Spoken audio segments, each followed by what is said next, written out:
Oh yeah, another stream.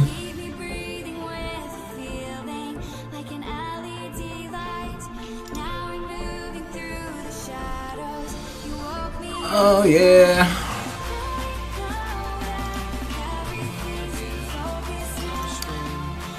Got another stream up in here for a Monday morning. Monday. Holy crap, it's Sunday. What is wrong with me? Good times.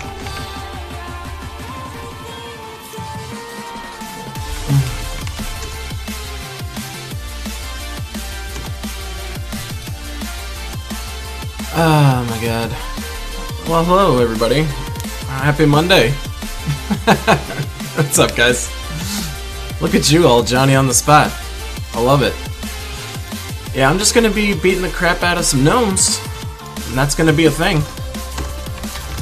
Just advertising everywhere real quick. Alright, I think we're good now. And I'm gonna pray that my stream delay isn't set to like 1 trillion like it was last time. I'm pretty sure I set up my settings. Hopefully they saved. But other than that, I think we're good to go. How you guys doing? I decided what I'm gonna end up doing is just trying to get all my classes up to level 20, like using my Explore team, because I figured why not? I'm gonna need them to be level 20 for the Kingdom star rating anyway, so I might as well. So right now I'm going Assassin, and what I'm loving about Assassin is all that fun debuff goodness, like just the freezing people when you kill other people. That's pretty legit. Plus they get access to the Hunter's Mark at level 1. I mean, that's kind of legit too. I know a lot of people are all about the Assassins, so I figured it'd be a fun one to mess around with. If I'm ever going to make an Assassin guide, I'm going to have to get my Assassin up to 100, since I have to demo the whole Assassinate trait. Yeah, it's early. Oh! Vault key! I just zipped right on by that. Go us! First key of the day already? Bananas! That's worth a spin. Because why wouldn't it be? Ugh. My mouse was all clicky crazy. Wow. Big old smack and it did nothing. Cool. Yeah, Phil, let me know how that's looking from a stream delay point of view.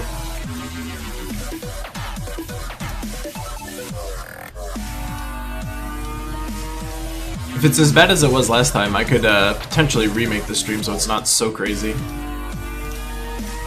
But I did go into, so like I checked in yesterday's stream, or 2 days ago. Hey, what's up, JZG? 40 seconds again? Alright.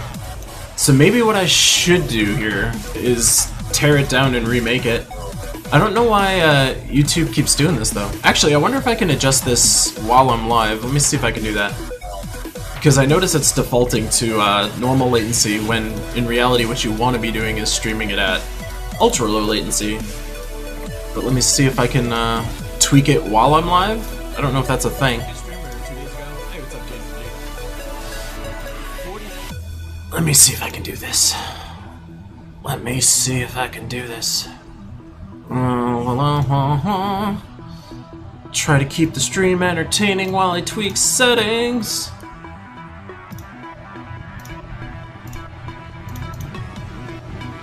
Let me see what it'll actually let me do. I can edit the title and description. Advanced.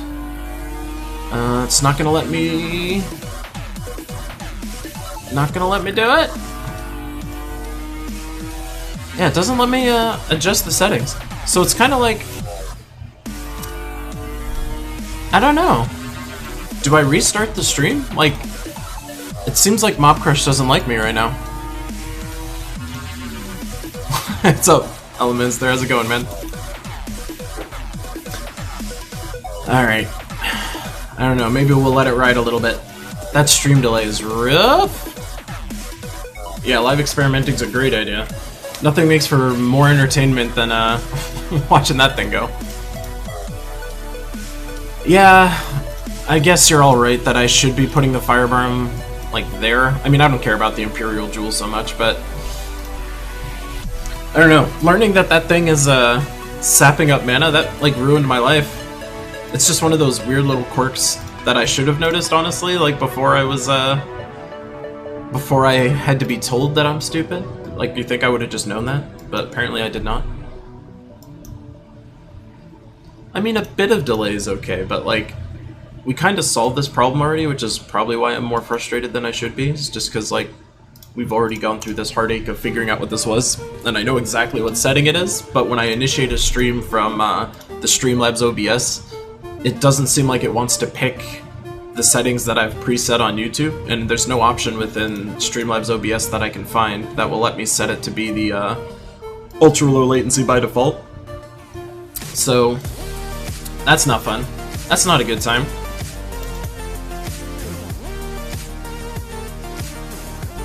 Hey, what's up, Xargo? Hey, at least you got the notification this time around, right? The stream thing is doing its job. So for folks that don't know, at least within our guild, we set up like a stream notification thing, just because I've been promising people that I would let them know when I was streaming, and I've failed like 1000%. 7 seconds on Twitch. Yeah, so I bet you Twitch delay is going to be way better than YouTube delay, because YouTube is like going to default to its normal latency, but I'm guessing Twitch doesn't fall under that same thing. So I mean, it's probably going to be a YouTube only delay, which is kind of sad. That's actually kind of funny if you think about it. If anyone's watching the streamer and I was trying to like anticipate the stream delay and send codes at that point, like they're just watching me act like an idiot, like waiting around for no reason while everyone on YouTube is just staring at whatever I was doing. That makes me giggle a little bit.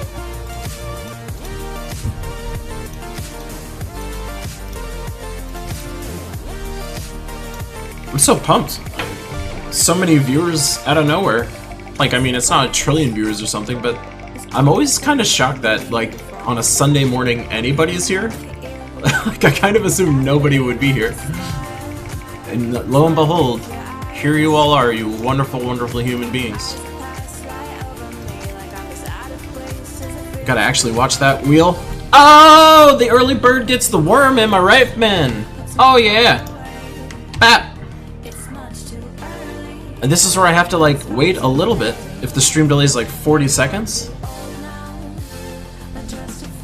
Yeah, I stream on Twitch, YouTube, and Mixer, so like you can actually watch on anything. Wherever you feel like finding me, I'm there. So that's always pretty cool. Well, there is your Cody code. Hopefully I set that up properly. We already got a vault key, we're already handing out a code, like, we are ripping it. And the wheel has decided to not be a piece of crap first thing in the morning. So, we're in a good mood. It's the way to be. That early AM codes. I mean, I'd rather get my... Actually, no, my Imperial Jewel wouldn't do it either. My lordy. All these Karnaxes plus the Champion of Guard. I'm gonna have to like learn how to say Champion of Guard correctly because I keep getting yelled at for saying Champion of the Guard. So every time I say Champion of Guard, everyone has the right to slap me. That's gonna be how that is.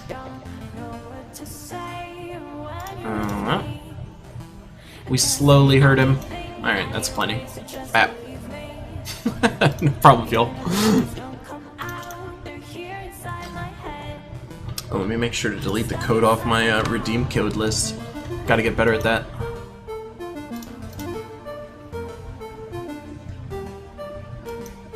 So I imagine I'm probably gonna like Assassin when I actually give that class some time a day, because I think this is the first time I've actually played a class. I'm trying to think, I feel like Sorcerer may have had this as well, but the whole ability to freeze somebody when you kill somebody else, like, that's actually kind of cool. As like a spell effect trigger, that's kind of interesting. So like when you kill this dude, it freezes that dude. That's kind of nice. Because it's like pressing your advantage, basically. So I'm kind of into that.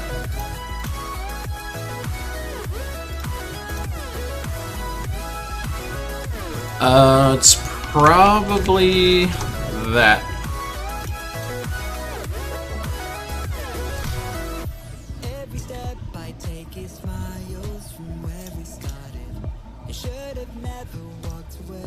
That would be that.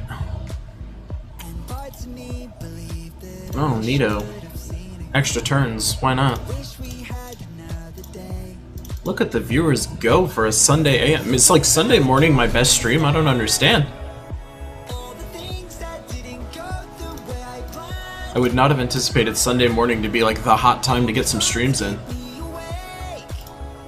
But you guys prove me wrong every time. That's why I love you.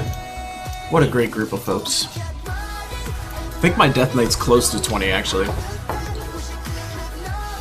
I kept having these like grand ideas with Death Knight that I would create a team that would just like sacrifice the Death Knight right off the start of the fight, because when Death Knight dies it death marks everybody. I was thinking I could try and do something stupid with that. Actually with someone like Vash, that opens up that possibility again, because he's at least summoning somebody right in his spot. There might be some weird combo there, but honestly like I don't think Deathmark is strong enough of a debuff to even really care about. Like, Deathmark is one of those things where it's like, maybe it does something cool, but it's not dependable enough, I don't think.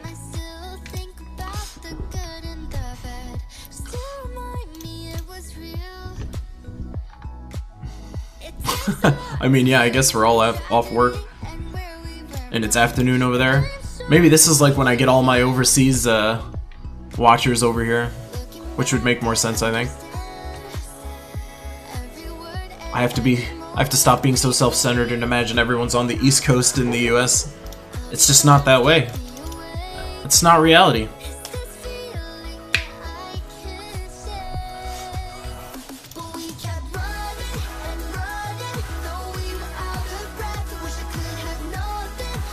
Yeah, I would say Twitch is gonna... I apologize for folks that have the stream delay. If you want to watch it without stream delay, feel free to do it on Twitch or Mixer, if that's your jam. Both of those will be fine. I know exactly what's going on with YouTube. Unfortunately, it's just not letting me adjust it while I'm in stream, unfortunately. But yeah, go ahead and hop over to Twitch and follow me there if that's what you want to do. Why not?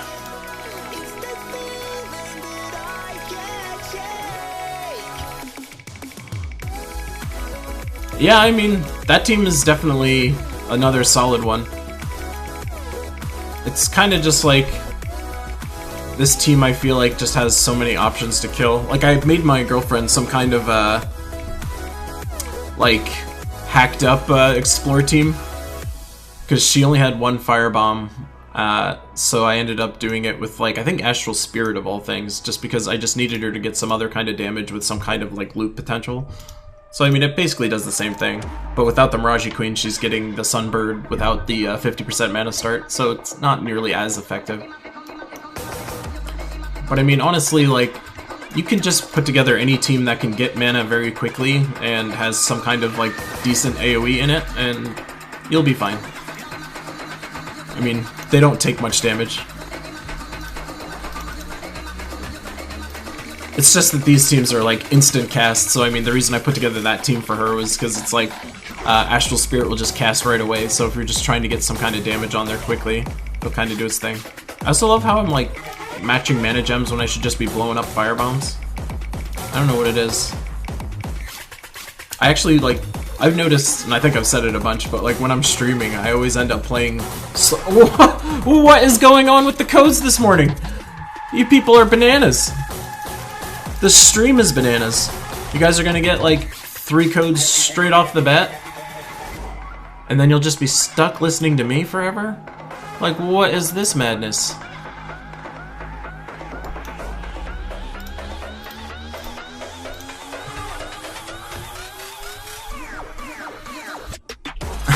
I mean, that's kind of what I do with Philadelphia, honestly. I tell everyone that I live in Philadelphia, even though I live in one of the suburbs, like, outside of Philadelphia. It's just one of those things where, like, no one's gonna know where the hell it is unless they live in or around Philly, so it's like, I just say Philadelphia, it's much faster.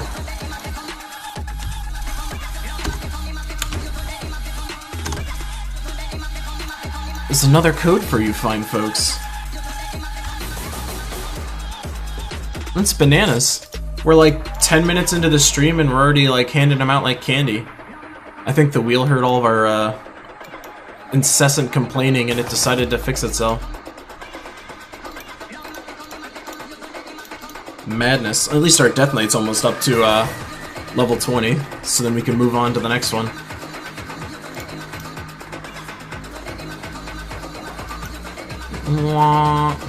Oh, sure. I'll take that.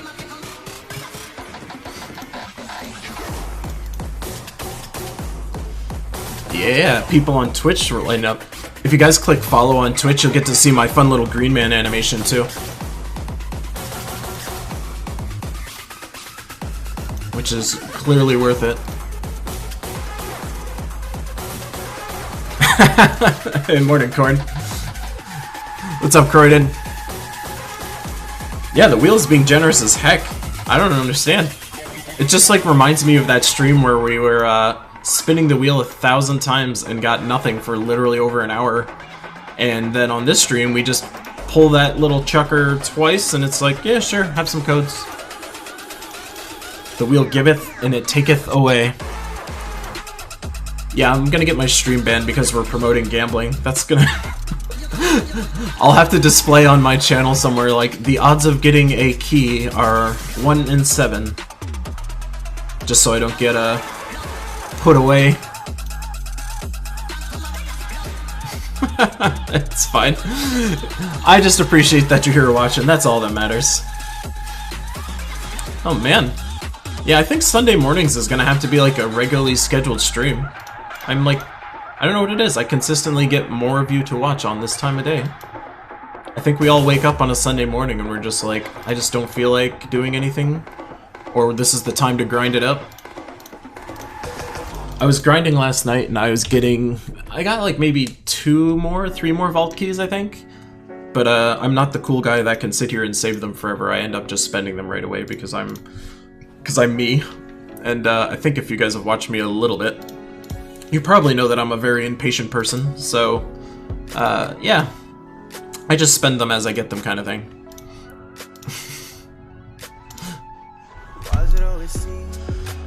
I mean, 3:30 p.m., that's pretty cool. That's like a decent time, I think. Maybe I just need to like take off work so I can be streaming more, so that way I can build up my overseas audience. That's clearly the plan. I'll just tell work, I'm like, this is important, I have to do this. My viewers demand it. Yeah, Tassa was getting really lucky yesterday. I wasn't able to watch for too long, but I remember him talking about how insanely lucky he was getting. I think what drove me nuts was yesterday I was like just hanging out with my girlfriend and us being like a super cool couple. She was sitting there playing her vaults and I was sitting there playing my vaults while we were watching something on TV. And she was just casually getting so many vault keys. I asked her how she was doing and she said she got like 6. And this was within a span of maybe 30 minutes. And she didn't even tell me. Like, if I was her, I would have been flipping out, and she's just kind of like, oh yeah, I've gotten a bunch already. I guess she didn't understand how rare that's supposed to be, so she didn't even think anything of it. I was so mad, because I was sitting there doing everything. Yeah, I think I should probably do the events. That's something else that I have to like break my own personal habits to do, because usually the first thing I do when I wake up in the morning is actually do my event related stuff. So like this morning I woke up and I just did my dungeons this morning. I mean, what I could do, I could sit here and do whatchamacallit. I mean, I still have some invasions left over. If you want to know a fun fact about my invasion team, I realized that I didn't level or trait this guy at all, so I'd done it all so far with a level 10 dude with no traits. That was kind of fun. But I mean, this team basically just goes to show you how nice Orpheus Verse is, honestly. Like, Orpheus Verse as a weapon is just going to be super sick. It just has so much potential, honestly. Especially since there's a lot of human-type troops that are good. It's going to be really, really nice. And it's kind of like, even though this dude is super skull resistant, it doesn't even matter, because it's like, we'll just Orpheus verse him, or if we don't get the loops that we want, we'll just end up using this dude to just clean him up. So I mean, this team is just a silly loopy team. There's no fun stuff there. Oh yeah, there is. I almost didn't even see the red matches. And round we go. Huh? More? Yup. More. That's right, we whittled that guy down from nothing. And then Orpheus is just here to like reset the loop if we need it. I mean, we're basically just using Divine Ishbala right now. I think I cast Orpheus Verse once so far. I mean, human teams are kind of slow. So, I mean, Possessed King is always in there. So, the way that I look at Possessed King is if I don't have an Empowered Converter, like, Possessed King is as good as you're gonna get as far as, like, a replacement. Because he's somebody that can just turn a very slow start into a very quick start. So I mean, like, 1-4 match can magically get you the board that you're looking for, versus other teams it might take a little bit. So I mean, that's another reason why having TPK in your team is really, really nice, because if you're controlling the storms in any capacity and you have TPK flowing, like, he's just going to be somebody that's going to get you started the moment you grab a 4 or 5 match. Granted, you are depending a little bit on having the RNG help you get there. Like, you need the board to be set up in some way to get you there, but honestly, like, that's just the power of TPK. That's like a lot of almost Divine Ishbala. I don't think there's a single one, but it looks like there should be like 3. That's silly. Oh well, we'll just kill it. Yeah, once you get TPK, your life kind of changes, honestly. Like, for the better. But I mean, so like when I was looking at this this event, for instance, like when I was having to throw together my team, I think they limited us to, was it humans, I believe? What's the forced filter here? Yeah, just humans. So I mean, when you're forced to look at any kind of team, this is like a little window into my team making philosophy. You always sort by base rarity to see like who are the best people that I have within that thing. And the main things that you're really looking for is converting kind of troops, since they're going to be the most reliable, dependable. So I mean, when you're looking at humans, like the moment you see TPK, you're probably in a really happy spot. Voice of Orpheus can be kind of cool.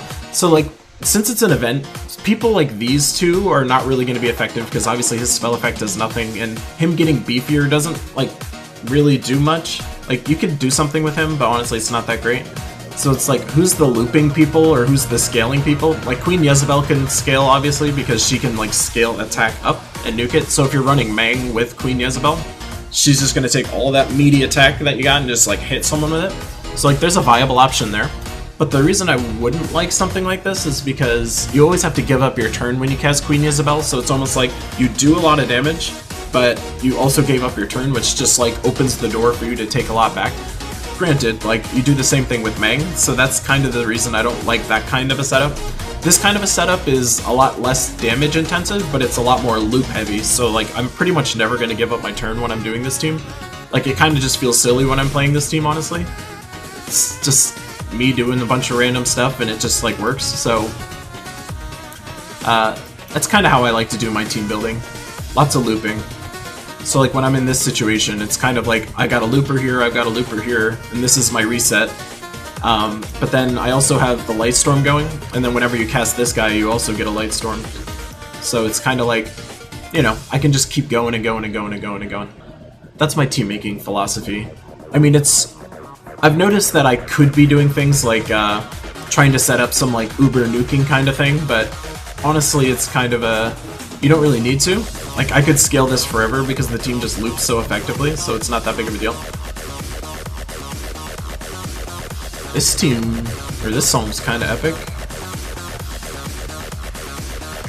There we go. Now we start our Divine Ishbala fun.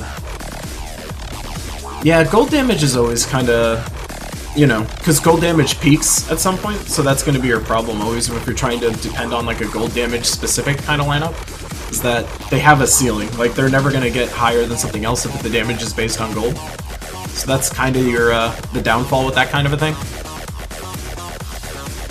But I mean, that ceiling is pretty high, so I mean, you can certainly take it pretty high, but in terms of like potential, it's going to cap somewhere, so that's kind of the downside with that. Trying to see if I can do something to extend this more. There we go. That worked. Yeah. Just do that. The next weapon that releases is upping the ceiling again. I have not looked at that. That sounds interesting. It also sounds kind of scary, Because honestly, like, the gold-dependent troops I find all pretty annoying. So, like, if they up the gold ceiling again, so we can get that thing up to, like, 250, 300, like, that's just going to be even more annoying. The thing that'll be nice is theoretically... Well, actually, if it's a weapon, you won't be able to do anything with the skeleton key with it. That'll be interesting. I'll have to actually look at that. Because that sounds scary on its, on the surface. Yeah, I mean, Cedric is always your catalyst for gold teams, since he's going to be able to get your thing up higher. I just want manas. Just pop that guy. So, I mean, this is the team that I use. That's kind of the team building philosophy that I have. I mean, we beat this a while ago, so, I mean, there's no real reason for me to do it. I'm not chasing the leaderboard or anything like that. So, that's, like, the idea with the events. But yeah, JZG, good call with the me being able to stream some of that stuff. Hey, what's up, Morty? Morty, ever since you made that comment about my champion of guard nonsense, I've been I got another comment about it on Reddit. So I am very actively attempting to say correctly champion of guard, not champion of the guard. For folks that don't know, Morty always keeps me honest on my YouTube videos. I can always depend on him to like tell me what I missed or didn't say correctly. I really appreciate it. I genuinely do, honestly. Because if I'm supposed to be an informative channel, I should probably have the right information or names for things, right? That kind of makes sense. Otherwise, what the heck are you going to visit me for?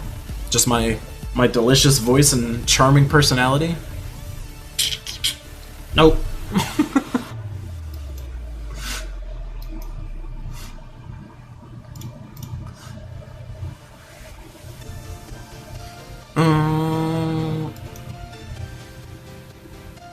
That keeps looking like... I don't know why. I always, like, want to set up the Mirage Queen. Like, I should honestly just ignore that Mirage Queen's even there. But it's like... I just want to be making matches because it's more fun to blow people up with Doom Skulls than it is to just hit them with Firebird. So it's like, if I was trying to play this as efficiently as possible, I would more or less ignore that Mirage Queen even existed. But oh well. Yeah, I mean, I don't mind if people are here just for keys, honestly. It's kind of like, I'll just pretend that even if they're just here for keys, they just, they like me anyway. That's what I'll tell myself.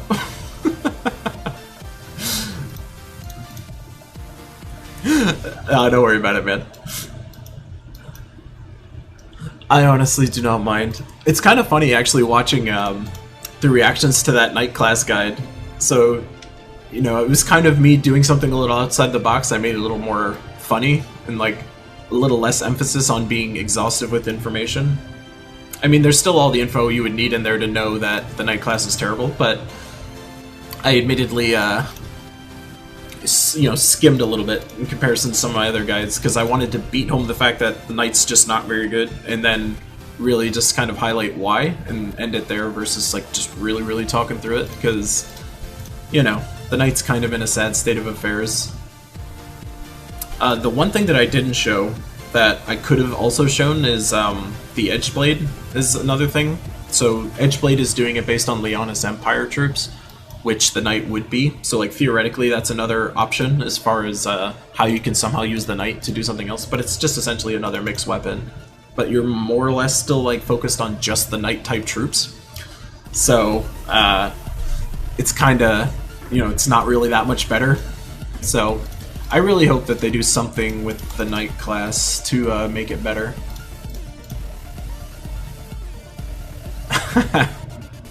Yeah, you guys definitely served me up a fun challenge with the Knight class video. Like that was a good time. Because honestly, like the entire time I was thinking about the Knight class video, I was just thinking about how I could make it funny or like do something interesting with it. Like, it was just one of those things where I just knew there was not going to be anything I could say. There wasn't a team I could build. Like, I was messing around with teams before I started up the guide, and I just could not throw together anything that made any sense. And, like, when you looked at what you had available to you, you just knew, like, I'm not going to be able to make a top-tier PvP or event team with this kind of troop. Like, the best combo that exists in that whole lineup is kind of, like, War and Queen Jezebel. That's kind of it, because those two play off each other really nicely. But then it's just kind of like, you know, you don't need to be running a Knight class to be doing anything fun with this. The only advantage to having the Knight class is the Cane Sword, as I mentioned before, so it's kind of like, Why are we even wasting our time? But I hope they improve things. You know, in that wishlist video that I put together, it was kind of like me spelling out how I would hope they would update this kind of stuff, because as it stands now, like, I just don't like that there's too many classes that don't feel worth playing. I want that to expand a little bit. I mean, honestly, I feel like what would make me want to play with a knight more is, like, if they could pump their armor, like, stupid fast. Like, you know, if all of their traits that they get at the top is, like, you know, maybe the first one is gain 5 armor every turn, the second one is, like, gain 2 armor every 4 or 5, and then the third one is, like, gain 50 armor every time you kill someone or something like that. Like, it has to do something interesting or unique, and I feel like the developers are too scared to make something, like, too powerful. Like, they think if you say something like you're gonna get 50 armor if you kill somebody, it's gonna get too busted. But it's kind of like, it really won't. Because armor is something that's kind of the easiest, like, health effect to get rid of. Like, I mean, you can toss that really fast. So, I mean, that part doesn't really matter at all.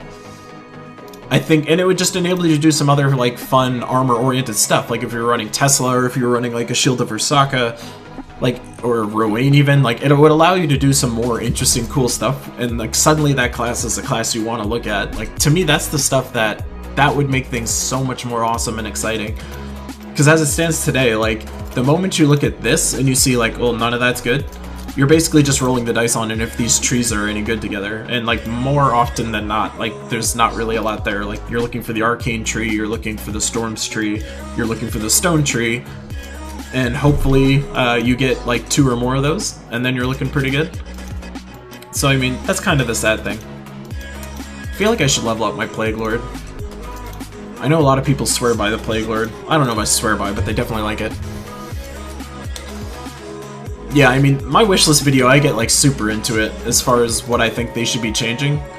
You know, in my normal key lime ways, I was probably a little bit too verbose as far as what changes I would like to see made, but it's just kind of one of those things where, not to, like, make it sound trivial, but it is kind of trivial. Like, even if they just, like, tweaked up a bunch of variables, like, I would prefer they make the game super busted for a week or 2 or a month or 2, because it's kind of like, who are they hurting at that point? Like, as long as it's not during a Guild Wars week, like, I think it would be perfectly fine to just be like, this is gonna be Crazy Town, let's see what happens, like, see what you guys can do with it.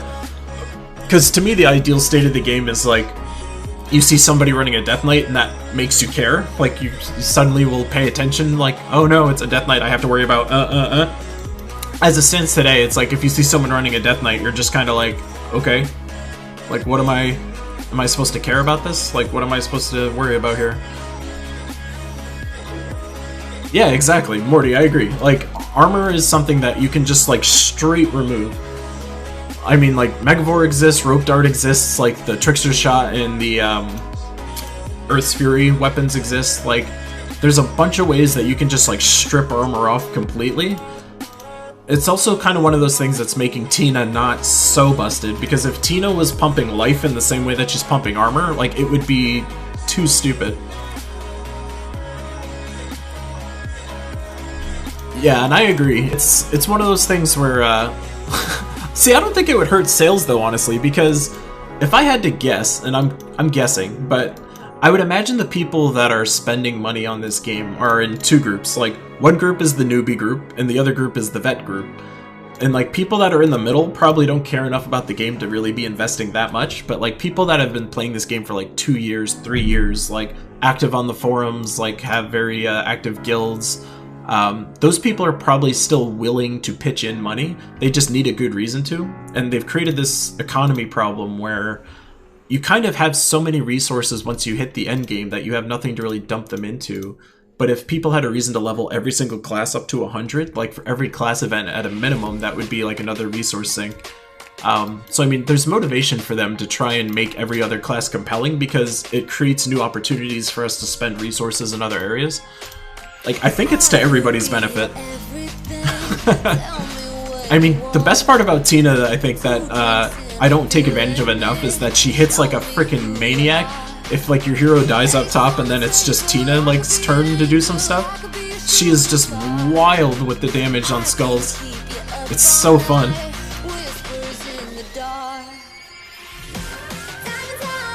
What? I just realized I haven't been spinning.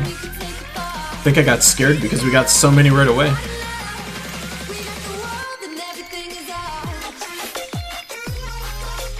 I'm kinda into this song. Alright.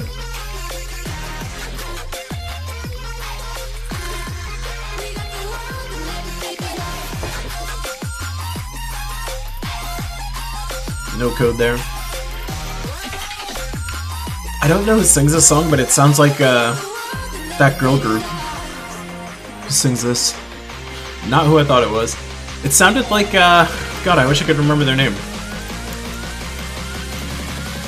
I know the album cover. I can't really describe it. It's not like PC or anything, but this feels like a song they would make by far.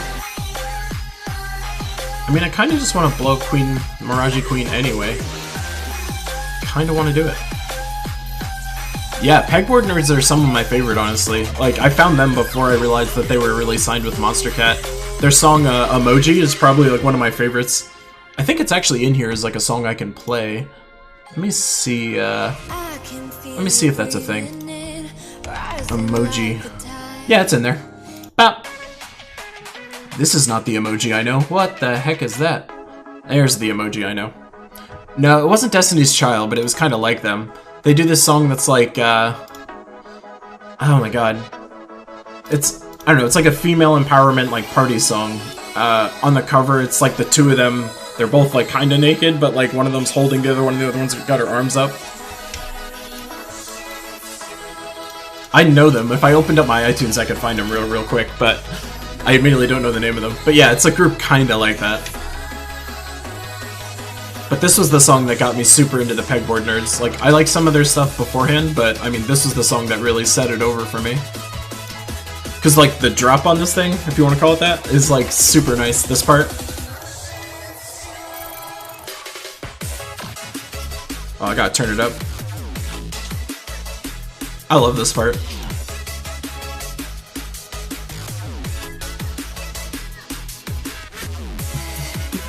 I actually just realized that probably turns it up for you guys too. Probably shouldn't do that.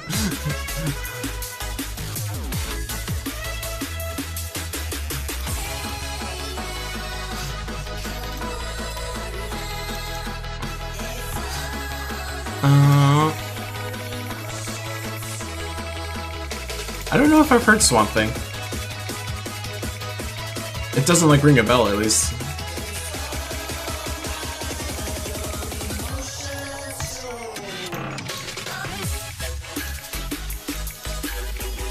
Alright, we'll go for Swamp Thing after this one. We just got another code? What is the deal, dude? What is the deal? Well, holy crap.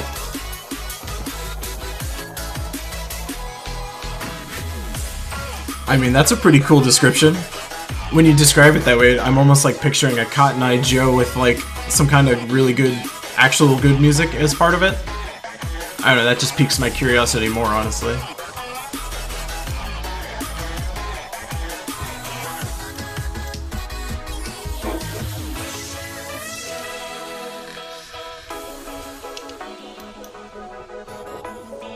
Well, that was fun. I was gonna say, don't worry, I saw the code. I just know that stream delay is a thing. So I wanted to make sure you saw it first.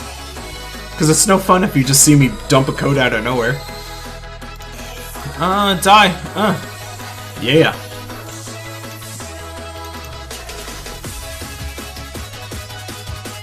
Elements to just spam it in like, wherever. Just throw that code out there. Tell them Key Lime sent you.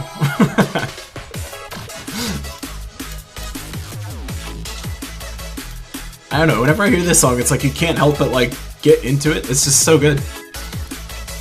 Something about the way the chorus like plays out, it's just so good.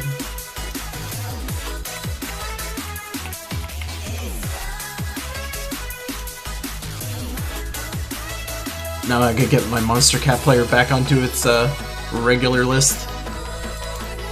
I'll listen to Swamp Thing offline though, I'm curious. I like pegboards enough that I'm totally gonna listen into them.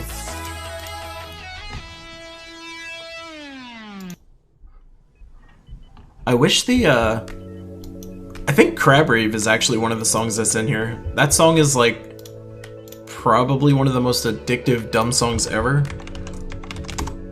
Yeah, Crab Rave's in there. Alright, let's play Crab Rave. If you guys don't know what Crab Rave is, now's your chance to learn about how amazing Crab Rave is.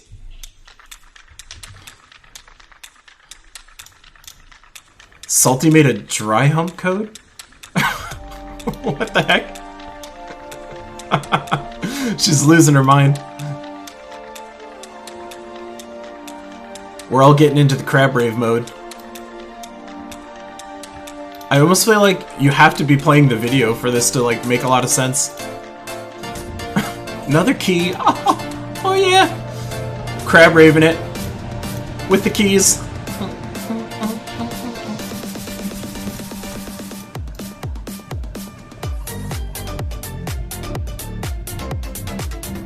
If you haven't seen the Crab Rave video on YouTube before, like, by all means, please jump on YouTube and watch the Crab Rave video.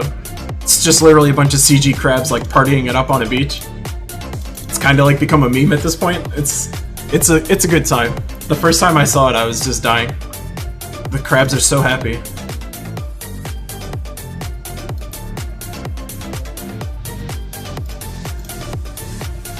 It's also just got, like, one of those songs that is just, like... I don't know, it's just so fun. I know, Elementster, I'm sorry. It's probably one of those things that like just gets me in such a good mood that hopefully it'll translate to you guys getting a more entertaining stream. That's what I'll pretend is the case. I just couldn't picture streaming with something else, or like no music, by God. Like, no music would just make me a sad man. Like, it'd be one thing if I was playing an FPS or something like that where I have to listen into the game sounds, but I mean, the game sounds are inconsequential in this. Hey! How's it going, man? Welcome to the stream! Maybe it's interesting. It's only interesting if you find me interesting, otherwise it's just like another waste of bandwidth for everybody. I hope it's not, though. I mean, we got the Crab Rave going up on this. I was actually, I was playing the Jackbox games last night, with my girlfriend and her son, and I was just like, that could be a fun stream. Like, we'll just end up all jumping into Jackbox games and messing around. I could totally do that. I don't know if I have enough viewers to make that, like, actually interesting for everybody, but it could be fun. Die, Champion of Guard. Oh. Yeah, so that's Crab Rave, if you've never heard Crab Rave before. It's just a good time. Let me put the music back to other stuff. That sounded like it was going to be Welcome to the Black Parade for a second there.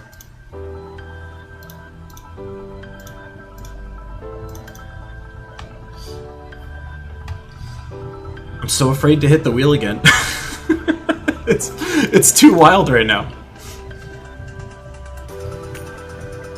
How many keys are we up to now? I think we just grabbed 2 on stream, I think. Might be 3. Oh! Another key out of nowhere! My God.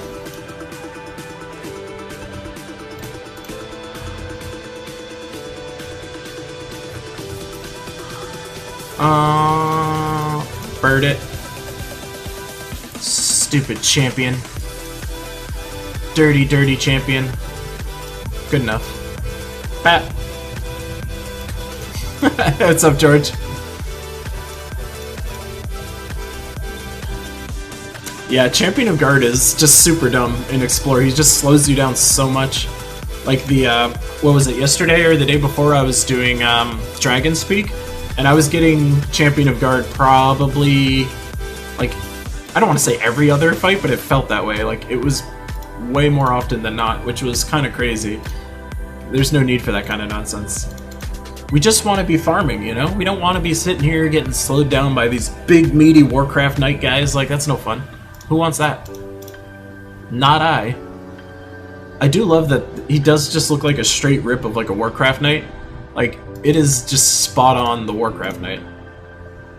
It's always Karnix. He always just has like a little extra.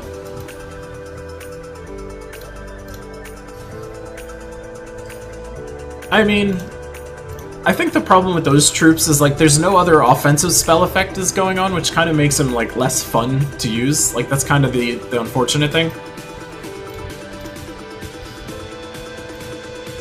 I mean, like, just a troop getting, like, super defensive, like, the way that Gems of War plays, it's not a defensive style game. Like, it's not a game that rewards defensive play, it's a game that rewards offensive play.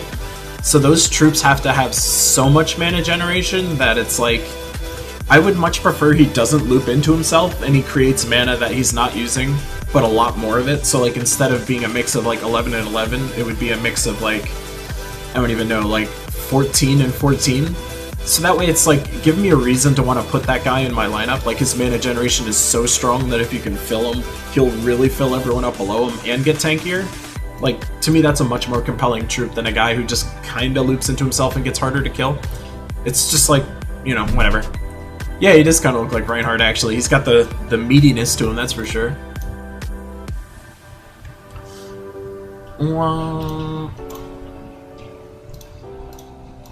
I'm kind of sad all the Twitch viewers are not watching or are not clicking the follow thing, just so that way I can. I want to see the animation kick off. You can unfollow me right away. I just want to watch it. I have to like figure out, like, one day when I start to get like super serious, or I start to build enough of an audience, I'll totally start like getting custom animations and all that fun stuff. All right, well you're fine, Phil.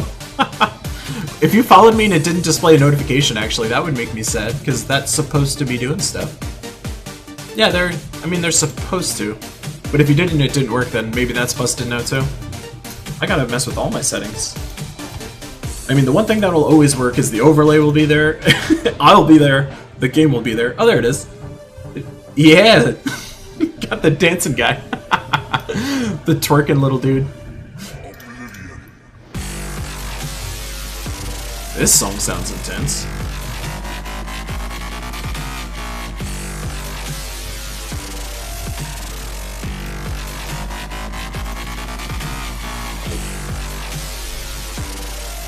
No, I don't think unfollowing and following works, but it's alright. We got to see the animation anyway. Yeah, this song is loaded with wub wub.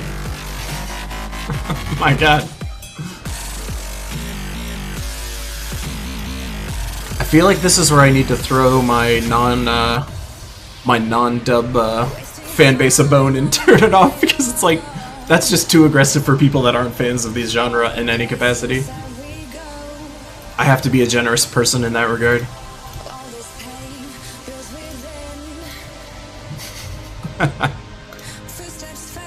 Well, I'm glad the animations are working. It's supposed to make a noise though. That's why I didn't even notice, because I wasn't glancing over at my screen when it happened.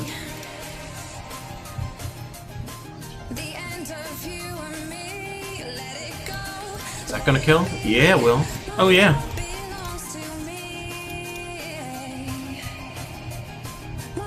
I mean, the Champion of Guard team is basically put Doomblade with Champion of Guard and then win, because all the mana that he makes is a perfect mix for Doomblade and himself, so it's kind of like Doomblade just assassinates everybody, and then of course Champion of Guard can take a lot of blowback since he's got the natural spell resistance himself.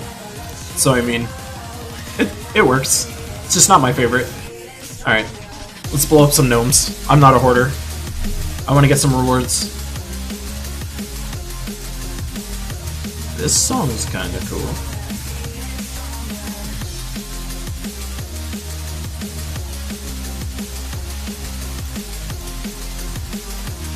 What do we get? We got an orb. Alright, it's a start. Blue? Alright, purple. Sure, I'll take purple. I like me some perps. Help me get some of the new mythics. The new mythics, by the way, if you haven't looked, are actually gonna be sick. They're both looping variety with like little gimmicks, so both of them are going to be high value as heck. So if you're not somebody that normally hoards keys for mythics, I highly recommend you save. That was some trash. Because the mythics that are coming up, the one next month is going to be really good, and the one coming after that is also very good. So absolutely start saving your keys. Now's a great time to stock up, because when those mythics come out, I can already tell you're going to be able to do some fun stuff. The thing that made me the most excited is the second one. The second guy's an undead guy. Oh yeah, Major Orb. Let's go. Come on. Come on! Why? Wow. Bastard. Oh well. Let me actually see if I can show you. Alright, we're going. Let's get some Terran's World up in this. So the undead guy is also a super really good dude. This is some... Where are you? Nope, past him. Where are you? I should just be looking at the date. There's Aquaticus. Where's the other guy? Should be in here somewhere. There. So the Grey King. So he's destroying all gems of a chosen color, which is going to give you some kind of loot potential. I don't even know if you guys can see that. Hold on, let me... So, Grey King. So he's destroying all gems of a chosen color, and then all enemies of that color that you pick take true damage, a decent amount, and then it drains their mana, and silences them, and freezes them. And all undead allies are getting 1 armor and magic on 4/5, so like, with this troop coming out, we're gonna actually have an undead troop that's like, good. So, you're gonna maybe be able to build some kind of undead lineups, like there's a undead gauntlet mix type thing. So I'm really excited when this guy comes out that we're going to be able to create like a really nice undead kind of a team, because this spell effect is really powerful, especially on Guild Wars Day. Like, this guy's going to become a Guild Wars champion because he's going to freeze and silence and drain everybody of a specific mana. My hope to God would be that the AI plays it correctly, though. That's going to be the one thing that you'll have to look out for. But that guy's going to be a beast, so absolutely do make sure you're saving up your keys for that, man. Oh, I did not look at the Rogue Legendary that's coming out. I can never be a hoarder, though, honestly. I'm so not the hoarding type. Like, I started hoarding now only because I have enough of everything that it's kind of like statistically extremely hurting myself to roll the dice on getting new mythics that I don't already have. I've still done it, like, in a moment of weakness, where I just blew through all my resources anyway. But I mean, knowing that these mythics that are coming up are actually good, that's making me want to save for sure, because not getting the upcoming mythics is going to be really painful. And you can tell what kind of person I am, is whenever I saw that new mythic, I'm immediately like dreaming up what teams I'm going to start building around these people. Like the new Aquaticus one that's going to come out, like Jar of Eyes is absolutely going to be a maniac. It also potentially introduces Scotty as an option, because you're going to want to have constant ice storms running with that guy. So, I'm pretty pumped. The fact that he has loot potential and has, like, he does three different instances of light splash damage, so, like, from a splash damage perspective, that's not going to be that much, but I forget what else he did, but the spell effect was actually very good. This, oh, it was exploding half of the blue gems that were on the board. That was the other thing. So, I mean, he's going to be able to loop a lot. Yeah, I mean, I'm in bracket 2 right now, but, I mean, Guild Wars... Oh, wow, I totally misclicked that.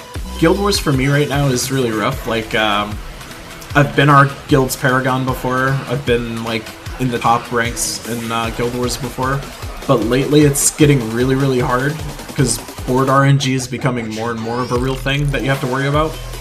So, I said this time around, I'm going to make all my Guild Wars teams a lot more convert dependent versus explode dependent, because just having that little extra variability in my game by using explosions is like hurting me enough that my Guild Wars scores are starting to suffer as a result. Like teams that I was extremely effective with before, the amount of like really powerful troop combinations that exist now, like my explodey kind of lineups are just too dangerous to use in Guild Wars, unfortunately. Even though they're still insanely strong, like I don't have the right kind of board setup. Like, if I explode and then I hand over my turn, like, that might be all it takes to lose. So, I need to be a lot more consistent. Hey, Starlight, how's it going, man? I was gonna say, I know we've interacted in, like, comments and the boards and stuff like that.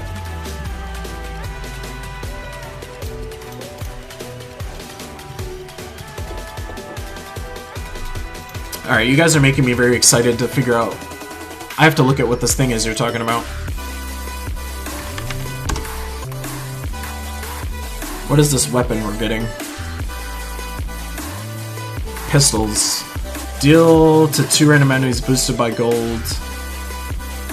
Alright, so it gains gold, bleeds, 5 damage, submerge, gains 2 attack.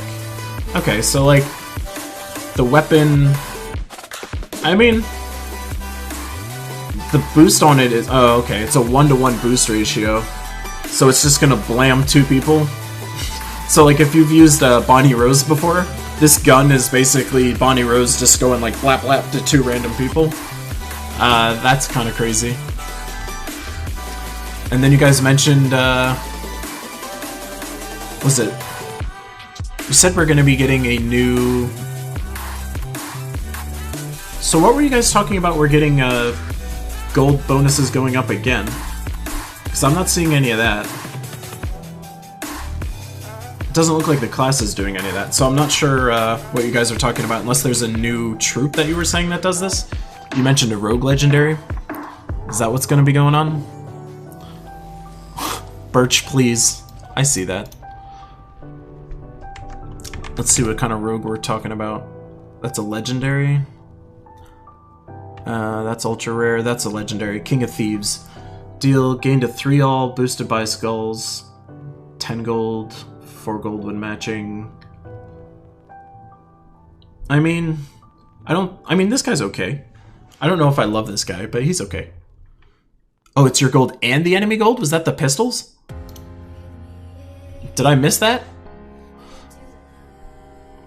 Oh yeah, my gold and the enemy's gold. Alright, so that gets kind of weird. If you're going up against another gold team, that's gonna get... Okay, that's weird. Granted, you're not really gonna be able to depend on them being, using a gold team as well, but if the gold mechanic really starts to pick up and that thing becomes meta, it's just gonna become this, like, who gets to cast their troop first, and that's gonna be who wins. That's gonna be super odd. Oh god, we'll see. That's gonna be a very odd, scary thing. You know what? I'm gonna spin again. That's just gonna be how we do that.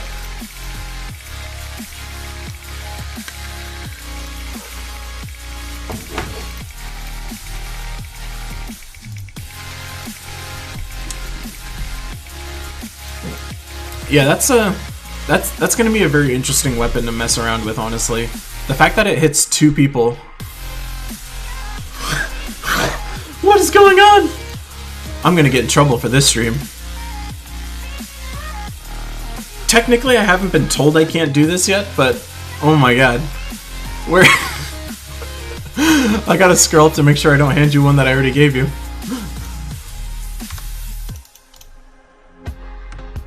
This is silly. This is some silly times. I'm gonna like... I already shot Salty a message asking for more codes. I'm gonna have to like now send an apology as part of it. And just pray to God. Like they'll just forgive me for doing this. Oh, this should be fun.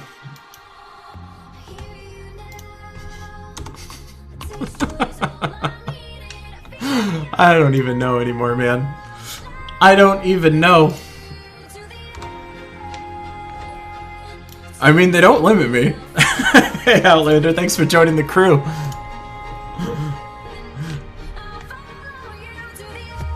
I think we need to figure out a cooler name for our followers here. I picked Lime Squad just arbitrarily, but I bet you guys being more creative than I could think of something more exciting.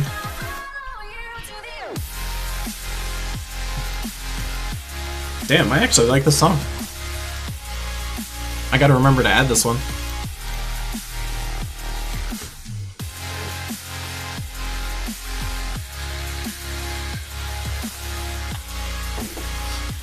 You'd like to be a pie? That feels like something you would be saying at like a therapist's office. I have these dreams where I'm a pie. I'm so happy. I just sit there eating myself. Or more like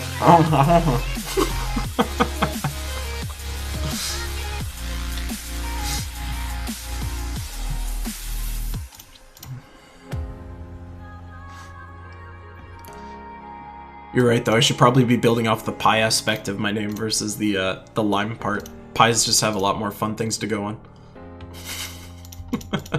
I don't even know if most people realize that my avatar is meant to be like a key lime pie. I feel like it's super on the nose, but I've actually had people tell me they didn't even realize that that's what I was going for. So I guess it's obscure enough that people didn't quite catch it. But yeah, it's a pie. It's a key lime pie, hence the name and the logo. Sublimes? Oh, now that's fun. I like that actually a lot. But then I would have to have like sub chat on to name it like the Sublime chat. But I do like that name actually a lot. That's in the lead, I think.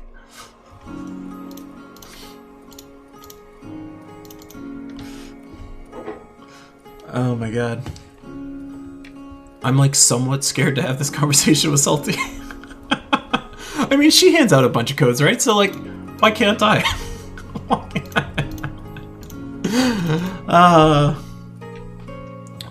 The 314s, the 314159265s. I used to know 100 digits of pi. I remember in, I think, what grade was that? It was like 7th or 8th grade. There was a competition in class to see who could memorize the most digits of pi, and me and my one friend in homeroom just spent the entire homeroom like memorizing as many as we could. Or he was helping me memorize as many as I could. And I got up to 100 digits, and I recited it in front of class. That was like the most nerdy, badass thing I've ever done, I think. And like the digits of pi were listed across the entire room, so like people could follow along and make sure I was actually saying the right stuff. Key lime pie is kind of like a, it's like a really tart citrus kind of pie. It looks, it's usually got like a yellow custardy kind of look to it. It's just a pie. It's just like a fruit pie, basically. It doesn't have fruit in it, but it's lime flavored for that zest. I mean, there's no reason to memorize that many digits of pi. I mean, in school, it was just one of those things where, like, clearly I was the alpha nerd because I could memorize that many digits, but I haven't retained any of that knowledge.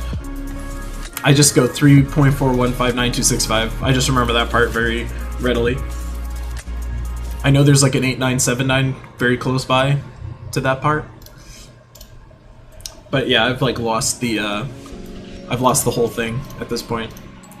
The way I memorized it was like I turned it into this little song in my head.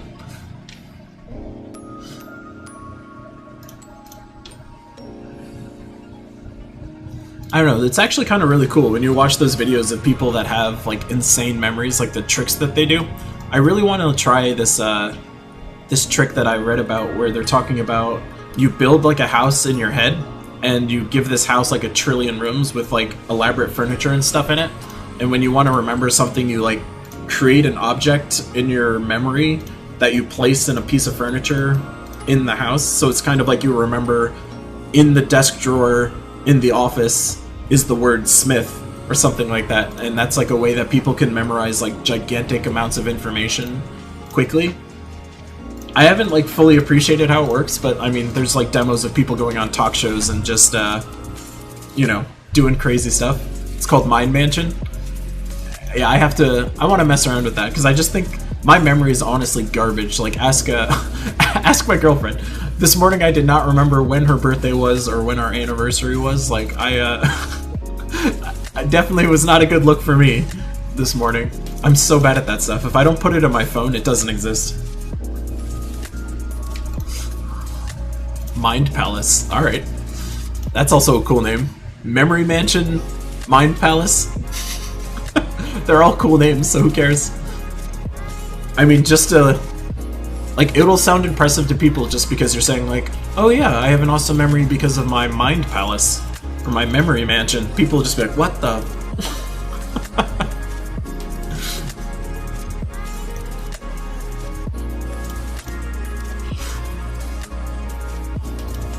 Like, that just takes you from somebody that's got, like, a cool memory to some guy who's, like, otherworldly. People will just look at you like, I don't understand what's going on with that guy, but it's impressive. I don't know if I would ever... I don't think memory is the thing that I would ever try and become a master of, just because I know my memory is so garbage. Like, when it comes to work, if I don't write things down on my computer, I'm not going to remember it. So, like, I ended up having to start taking, like, very detailed task lists for myself, otherwise I just would never remember stuff.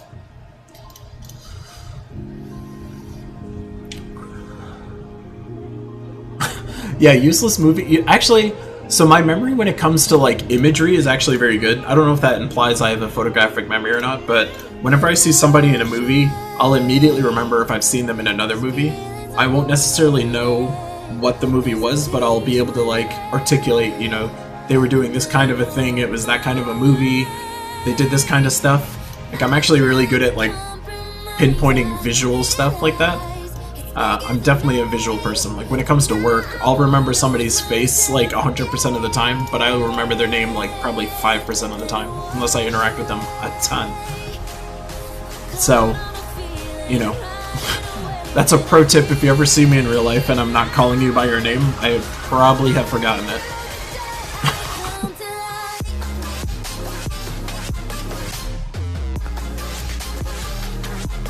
Alright, Skull Cascade, why not? I don't know, like, so maybe it's normal, honestly, I don't know. I honestly don't know. Where my memory is obviously really bad is when it comes to driving. So, like, when I'm driving, I will not remember how I got anywhere, like what road I've taken before, like what road I'm currently on. Like, people will ask me what street did I just get on, and I won't know, even if I've, like, been living in the area for, you know, like a decade. If it's not the street that I live on, or it's an address I need to type in regularly, I can't tell you, like, turn left here onto this road if I'm going north or south. Like, I get lost so easily. Like, the world before GPS, like when, you know, I never existed at a time where I needed to use, like, a literal map, but, like, MapQuest was as good as we had back then. I would, like, print out these MapQuest directions and then just get completely lost. I just remember calling people sometimes and be like, help me get to where I'm trying to go. Like, I was late to a job interview once because I just got completely lost. So yeah, when it comes to directional, like, awareness or, like, any kind of memory, I have, like, zero. I have to drive the same route, like, maybe, I don't know, 20 times, 10 times at least, to, like, get it banked at all. Otherwise, I'll just never remember it.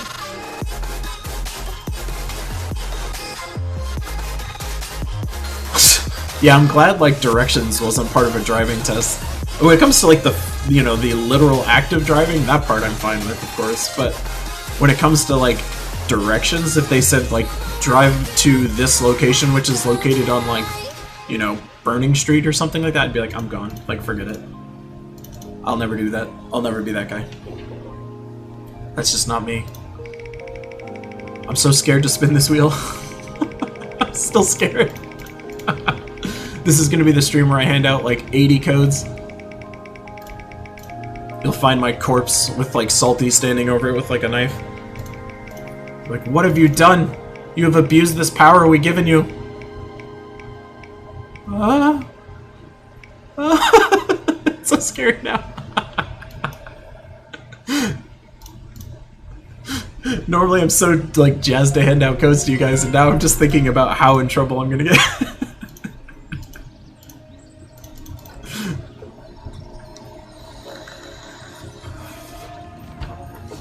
So, like, I have this friend who has an insane memory when it comes to that stuff. Like, he will, I remember we went paintballing at this place once, and, like, the last time he had gone to that paintball place was literally 4 years ago, and he'd only gone once. And then, like, as we were driving there, he's like, yeah, we're gonna run over the train tracks, and it's gonna be over there on our left. And I'm like, what the hell are you talking about? And lo and behold, like, he was 1000% correct. Like, he knew exactly what the area was going to look like what the turns, the upcoming turns were going to be. And I'm sitting there flabbergasted because, like, I have no capacity to do that whatsoever. But he just has, like, a photographic memory when it comes to directions. Like, as far as I'm concerned, when I'm driving... that's probably a better idea, Elements there. When I'm driving, it almost feels like I teleport from location to location. It's like, I zone out as far as... like, I'm following the GPS, I'm, you know, driving appropriately, but then anything that I'm doing is not getting registered in my memory in any capacity. So, like, as far as I'm concerned, it's like I blink into awareness when I get to my destination. Like, I can carry conversation with people, you know, obviously no one, like, I'm not, like, Rain Man focused or something like that, but it's like I'm retaining no memory of what I'm doing when I'm driving at all.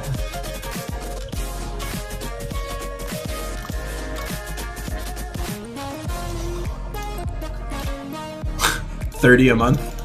Alright, well, she only gave me 20 codes literally total, so like I couldn't burn through that many even if I tried. Ugh.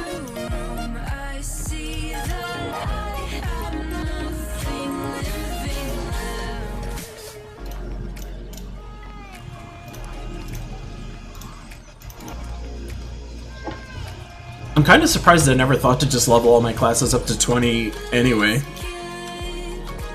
Like, this is something I probably should have done a while ago, honestly. Just because it's kind of like, why wouldn't you have all your classes to 20, just in case?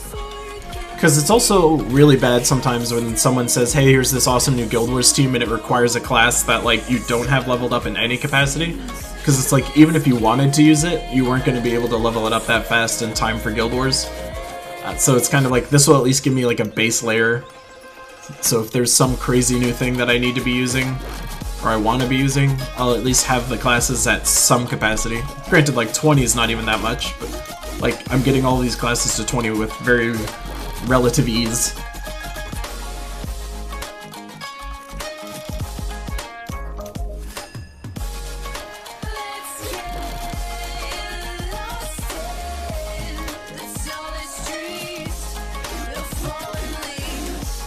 Oh, man. I was leveling... So I leveled Oracle up, like, a lot because Artema was, like, one of the first legendaries that I got. Like, Artema was actually the first, like, quote-unquote mythic that I ever had because she was the first one I used an orb on to ascend because I was using her for everything.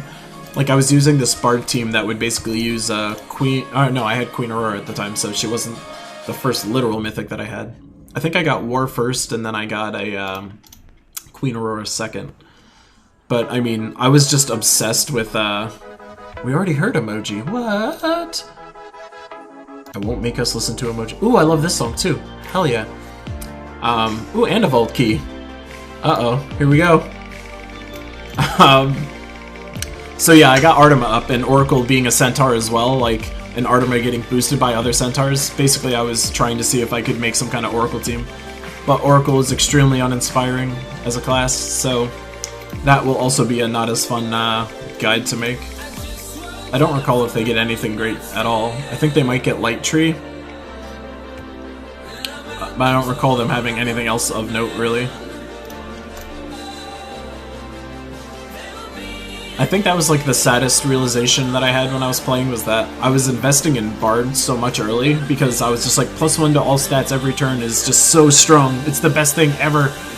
And I remember talking it up in guild chat, and I'm sure people in my guild that have been playing for a long time were like, you know, laughing at me, thinking like, oh yeah, I've discovered out this sick class that no one's even paying attention to. And then of course, like, as I started playing more and more, I started to realize how bad +1 stat every turn actually is, like, just how slow it is. I think another reason I got obsessed with Artema is because I remember looking at the PvP leaderboards, and whoever was at the top of it at the time had Artema as their most used troop.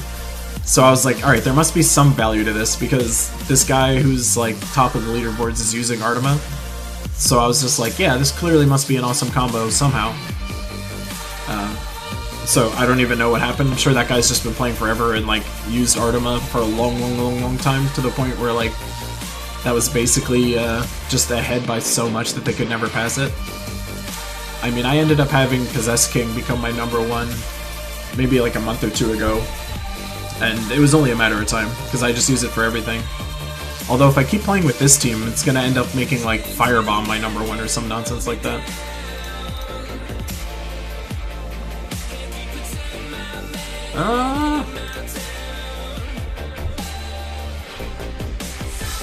Yeah, like, the per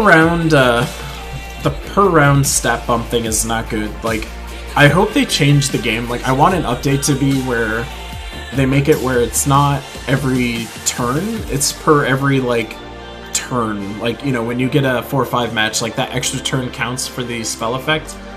Because then suddenly, like, Champion of Anu looks interesting, like, Champion of the Guard looks interesting, Bard class looks interesting, because then you're just stat pumping like crazy. That would make those things way more compelling. And it wouldn't even be busted, because, like, Dervish class, for instance, is getting +2 for every one of these things. So, like, Dervish would still be special in that way, where it's giving +2 to any 4-5 match. Like, So Dervish would still be cool in that way, but these other troops that are kind of like almost good but not actually good would suddenly become interesting. And I don't think they would be overpowered, honestly.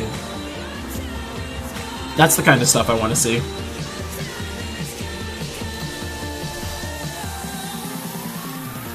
Yeah, I don't think like implementing the code necessarily would be overly complicated.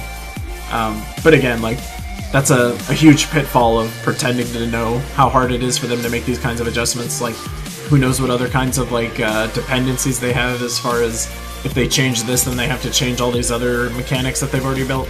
It might be deceptively harder to implement than I think it is, but the triggers are all kind of in there.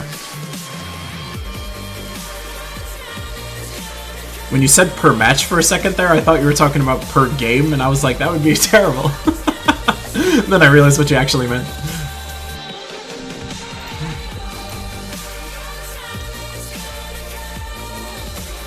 That would definitely make things a lot more compelling, though. Because it's kind of like, I want those troops to be a lot more interesting. Because a lot of them are kind of cool. Like, if Champion of Anu was actually pumping everybody every time you got a 4 or 5 match, like, his spell effect is okay. It's not bad at all. It's just not one that's strong enough to warrant using, and it's kind of like his stat pumping isn't strong enough to warrant using. But if it was like pumping every 4 or 5 match for blue people, like suddenly that becomes actually compelling and you would want to use him. Because his spell effect, again, is like not atrocious. It's just not something that's so amazing that you want to try and put him in lineups. Permanent. I honestly thought that would become like a really cool thing to do. So like people that have Zool, for instance, like they don't really have anything to do with Orbs of Power. It would actually be really cool if you could spend like 5 Orbs of Power or 4 Orbs of Power to give one troop a permanent stat bump or something like that. Because that would like be a very nice perk to get for those kinds of players. That wouldn't really break the game that much, because it's like it's just one stat. So obviously if they were able to do this a lot, like you could get someone like very cool, very high, but it wouldn't be so busted that all of us would be like, oh my god, I went up against this guy who had like plus 75 to like his troop or something like that. It wouldn't be that busted. I feel like that would be a cool mechanic as well. Just a one-time permanent stat increase on a specific troop though, so like they're kind of forced to, oh, I should have cast this. Well, darn. This is what I get for not paying attention. I mean, let's just put some skulls on him. Let's put some fairy fire on him. Nuke him. That's how we do it. I think that would be a much more interesting use of Orb of Powers once you can get Zool. The one-time permanent stat thing. I don't even know what troop I would pick, honestly, to like stat bump if I could. I mean, obviously the most beneficial would be someone that's doing true damage in some capacity that had loop. So like honestly, maybe even the new Aquaticus guy would be someone that potentially would be worth it. So I think he's the one that's no, he's doing the light splash damage. That undead guy, he would theoretically be someone that you'd want to do that with. If you're trying to get the most out of a single one-time stat bump, like true damage would be the one thing. You could probably build some sick combos that would be busted. Yeah, so that was actually something that we were talking about before. So the firebomb, when you blow him up, like, watch what happens. So when I pop the firebomb, you'll see that he stands there static with 0 mana and then dies. So from an order of events point of view, like, he is blocking mana for that period of time, which is why I put him under these two. I don't really care about the jewel so much, so it's like, if I was trying to be maximum efficiency, I would put the hero here and the firebomb there. But, I mean, it's whatever. But yeah, the firebomb will eat mana. So, the way I had my team before with firebomb up top is not the way to be. You want to have your firebomb underneath other stuff. It's very stupid. I don't know if it's always been that way or if that was a more recent change, but it's very stupid. I don't know if people have tested it, but I mean, it does make sense visually. When you're just glancing at it, you can just tell that if it's sitting there with 0 mana. I think I have seen it take mana before, actually. But here, let's do it. Let's put them up there. And we can see what happens. I'll have to turn my animation speed down a little bit so we can watch it.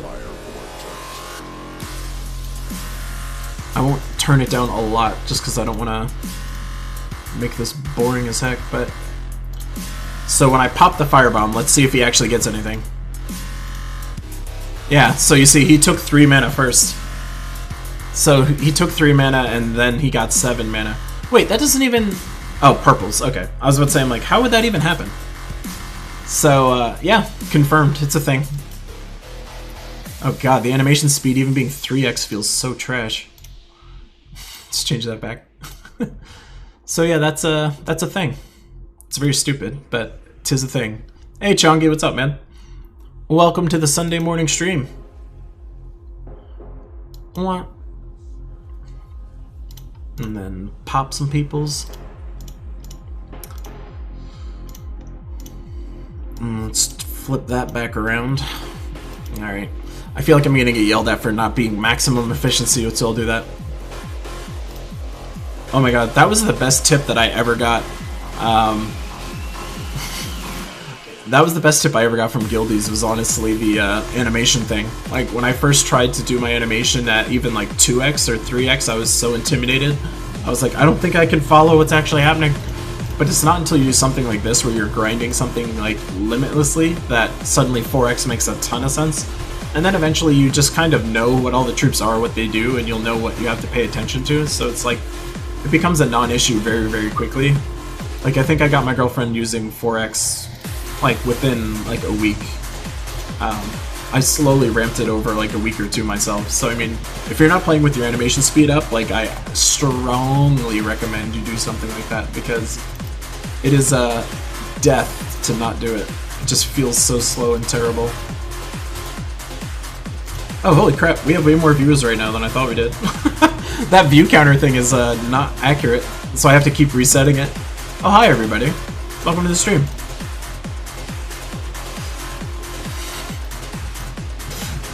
That's pretty funny. Yeah, the game looks insanely slow when the animation speed is that bad. Like, that was what I was talking about when I was leveling up my Switch account, so I could tell people about the stuff in the Soulforge for the Switch.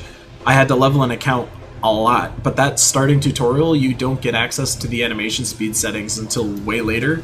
So like, I had to sit there playing at like 1x for the first maybe like half hour, and I was just literally clawing my eyes out. Like, it felt like I was going back to like soul grinding for Dawnbringer or something like that, where I just was clawing my eyes out at how awful the game felt. Like, the moment I could change the animation speed, I felt so much better. I could see the case to be made for that, honestly. Like, turning it down for Guild Wars specifically, I could see that. I mean, I'm kind of so used to the animation speed at this point that I don't think I really miss anything. I'm trying to think what I would even need to really see that I would be motivated to turn it on for Guild Wars. Because, like, buffs and stuff like that, I guess. Or maybe just to, like, slow the pace down so you're paying a little more attention. Like, I could see that to be the reason why. Die. No Champion of Guard for you. No casting.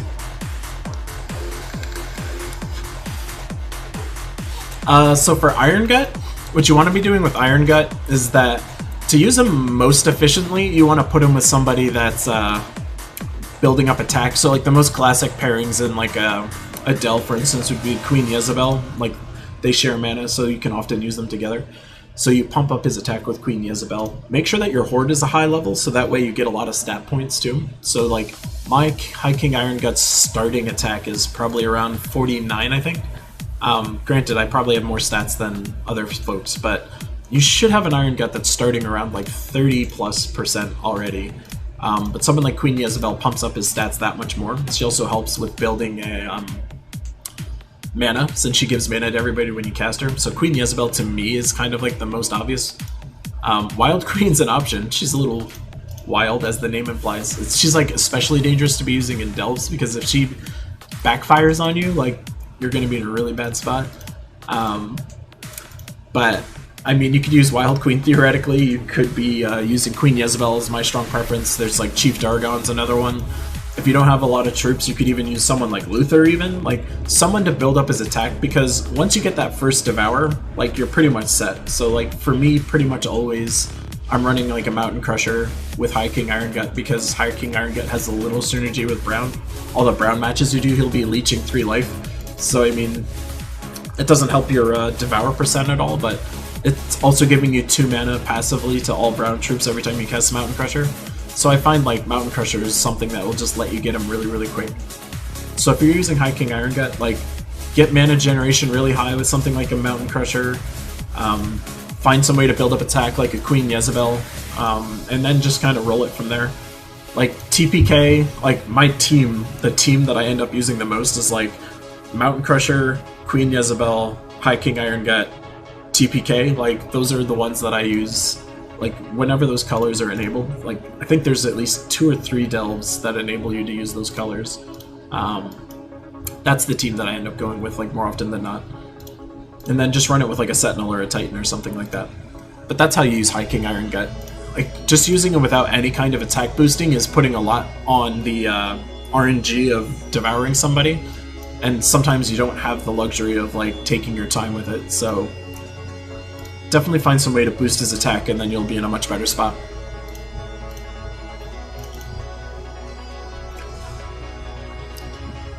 Feel like I haven't spun the wheel in a while. I have to keep the masses happy.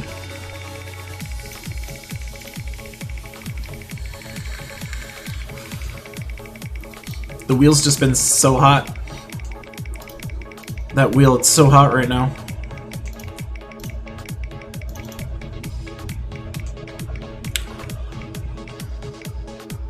Oh, I thought I was going again. It's like, my god.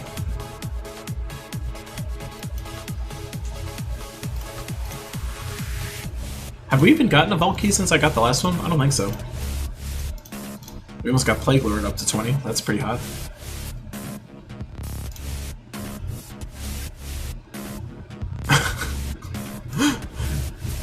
JZG, I just saw the GIF you sent me on Discord.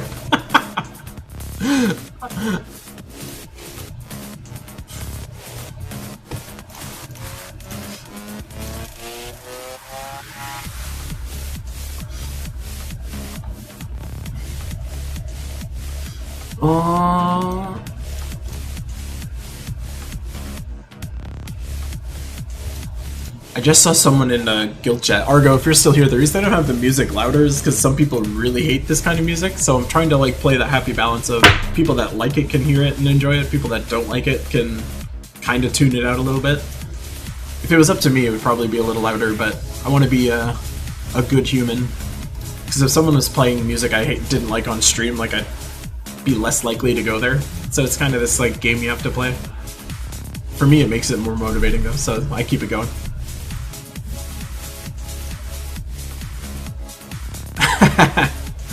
Yeah, she would definitely. Yeah, the GIF was a dude cracking this like fire whip. That would definitely be my backside if Salty was mad at me for handing out 4 codes on stream, potentially more since I'm not stopping the spinning. The only downside to me giving away more codes now is that I'm gonna need to re-up on codes before I stream again because I'm gonna be out. Which wouldn't necessarily be the worst thing on the planet. Like, my videos have slowed down a little bit. I've realized that one of the videos that I want to make that I realize no one's really made for some reason, or like there's not a ton of them at least, is kind of like a meta team video where it's like, these are the teams that I think will be extremely good for grinding PvP. I'm just kind of running them through. So Gimlet is who I always replace TPK with if I'm not able to use TPK, because Gimlet's just going to get you that brown start as well. It could actually... Oh wow, I just matched browns thinking I was running my Delph team. Gimlet's also extremely effective mana generator, so I mean, whenever you can't have Gimlet or TPK, throw Gimlet in there, and then that'll get your Mountain Crusher started again really quick. So he's who I swap in there.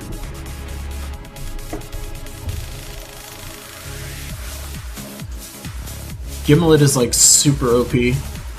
Gimlet's one of my favorite empowered converters because like when you're using a brown kind of lineup, it just kind of lends itself more to like skull smashy people.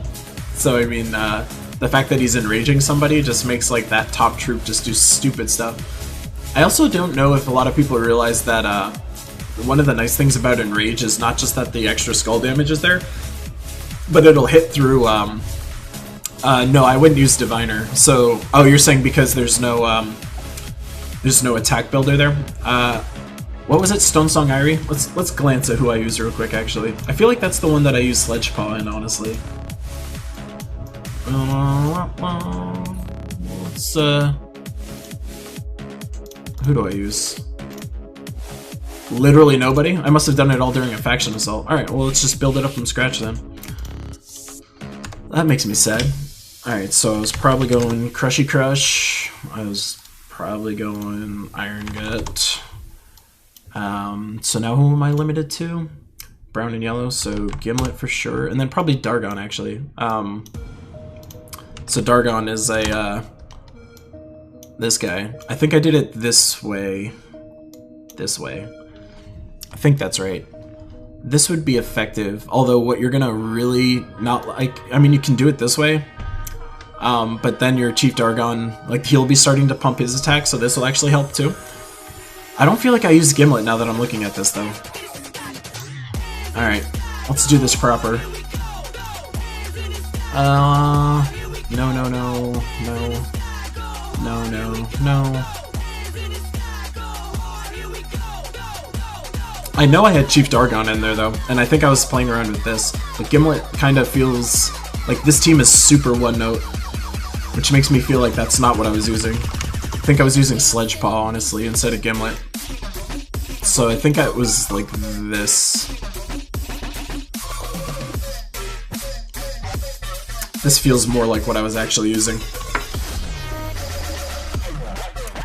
So like the reason you have Sledge Paw in there is that he'll destroy mana, so he helps with your mana generation, but then he's also cursing and stunning people, so people that were immune to Devour are suddenly devourable.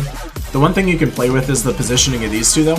So like having him up here will obviously give the attack to himself as well, and everyone below you. The downside is that you're more likely going to lose your Chief Dargon if he's here, because he does have skull resistance, but when the enemies are hitting for like, you know, 200 in attack or whatever, he's not going to live that much, so it gets a little tough. So I honestly prefer to run it this way and just deal with the fact that my skull damage is not really going to be there. But you could make the case for either of these, honestly. But I'm pretty sure this was the team I was using for Stone Song Irie. It's kind of funny, I haven't done it since the Faction Assault event. Just realized. What do we want to farm for? Let's see. 19 bloods, 17. Looks like 17's my next lowest. Oh, that's where we were going. Back there. Yeah, not having cleanse is rough sometimes, but I mean, generally it's not that big of an issue, but to your point, sometimes you do have to deal with like getting High King Iron Gut entangled or something like that. But it's kind of one of those things where you have to trade what is it you want to go for, like more offensive or more defensive. That Sledge Paw version is a little glass cannon-y where it's like just get High King Iron Gut doing his thing as quickly as you can. But I mean, that'll scale all the way up 500 without any problems. No.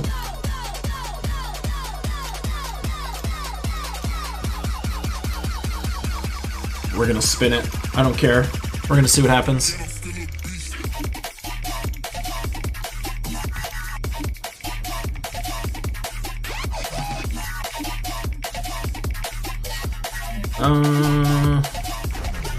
Well, that's annoying.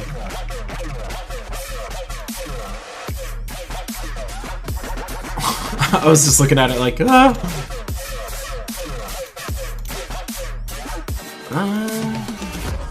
Don't know if I like this song that much, though.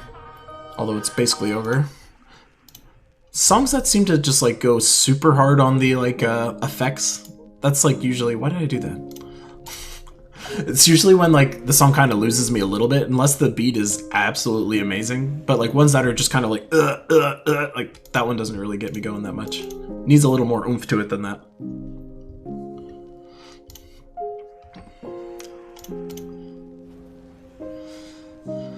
Yeah, the scary thing is, so if you do Dargon in front and then you use either Priest class for cleanse, or, I mean, it's kind of like you're missing out on the barrier aspect. So, I mean, a big part of being successful with delving is having your hero up top with the Stone Tree class, so that way you can do it, like Sentinel or Titan, for instance. So that way you can survive the, like, happenstance skulls that come back at you. So, like, that's the huge risk you end up taking if you do that. I personally prefer the reliability of having your hero up top. Just because, like, then you can start to do things where you'll take a brown intentionally knowing that you're going to take a skull, but you don't have to worry about dying because you'll get barriered, they'll take the skull, and then you just get mana and they get nothing. Like, I like to do that kind of a trade in delves. Like, you can control the AI a little bit with stuff like that, so to me that makes it a little more consistent.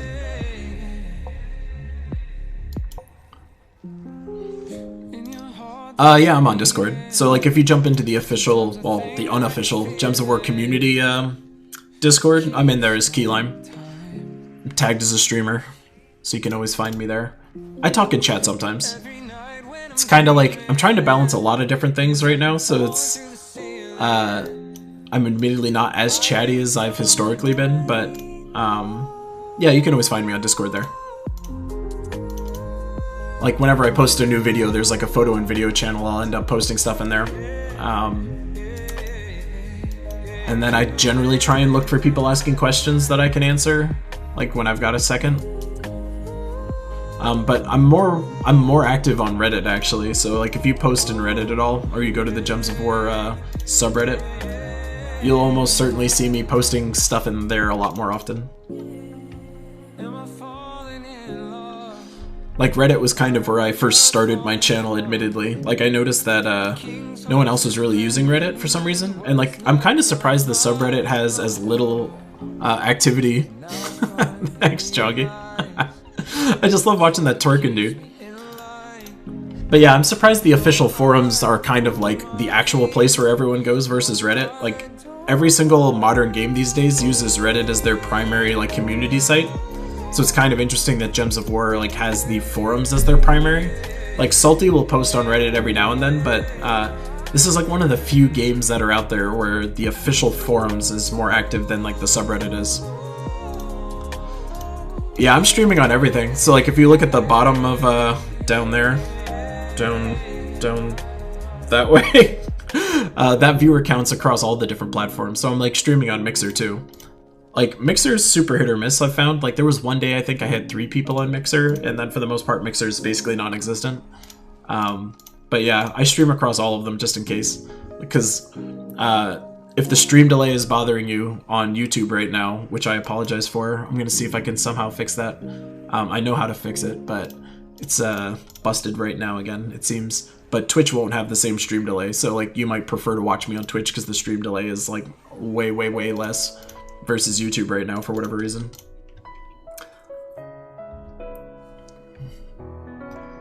So yeah, I mean, just a way of expanding things.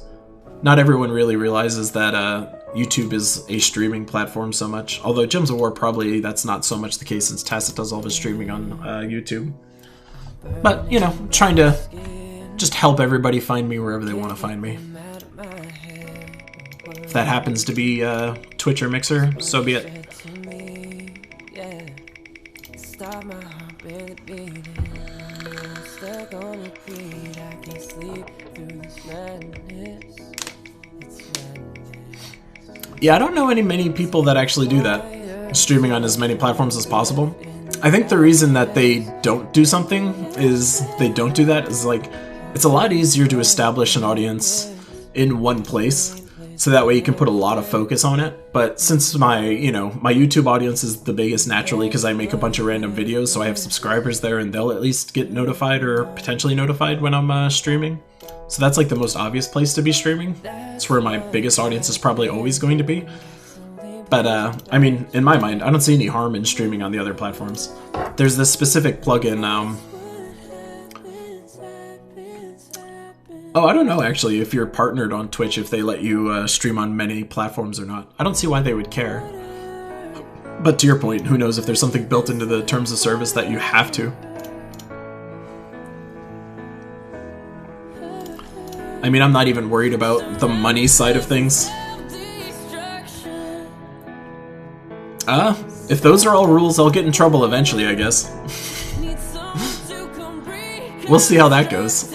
You guys are making me at least have to read into it, so I'll read into that later. But for now, it hasn't been an issue, at least. I'm guessing the reason is going to be if you make money. So since my stream doesn't make any money, there's really no harm in streaming everywhere. Like, I don't have enough of a Twitch subscriber base or like a YouTube subscriber base that I could be partnered on either platform. So since I'm not monetized in any capacity, I'm guessing it doesn't matter. But to your guys' point, maybe that'll be different once my channel gets enough. I still don't think I'm going to monetize my videos though. Like, the amount of money that I could be making off my video content with Gems of War, like, the audience just isn't that big, so it's kind of like force you guys to watch ads so I can make like maybe $3 a month. Like, who cares? Like, I would much rather just not play ads at that point. So I mean, I'm not even sure if I'm gonna monetize my channel even when I reach 1,000 subscribers, honestly. To me, it doesn't seem worth it. Like, it'll just annoy people.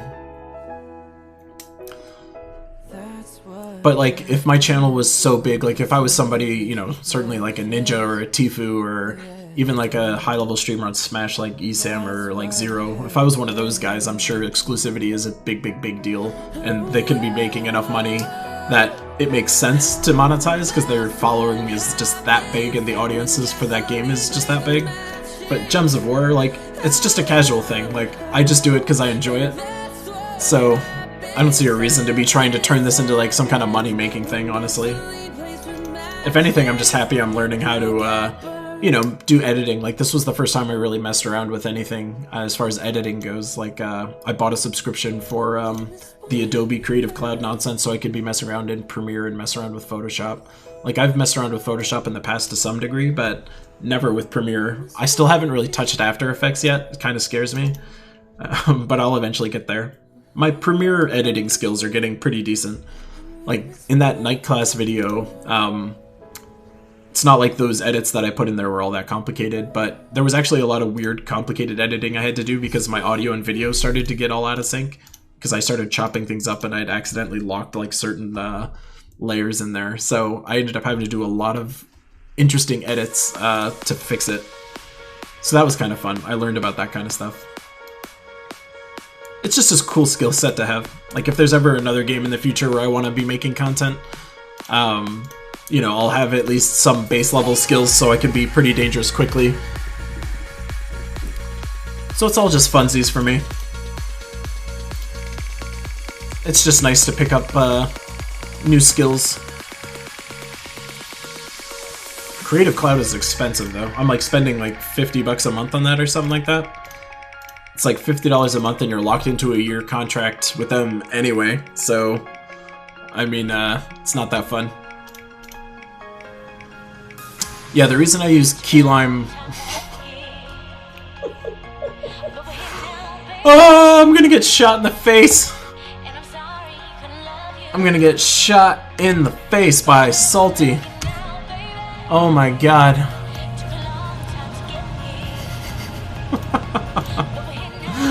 Oh my god. We almost got Plague Lord up to 20 as well. So that's pretty legit. Giving it a sec to see that everybody else is reacting before I just dump it. I feel like that was about long enough. Yeah, you guys will, I mean, you guys don't have to worry about it. This will become my problem if it is a problem.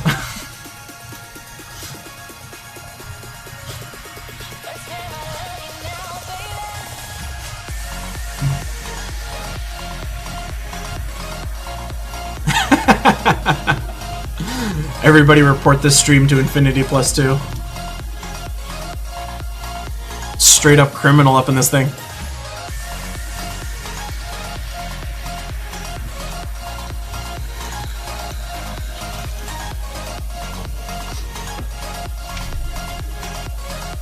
Maybe I can make a deal with them where, like, I'll normally do 3 codes.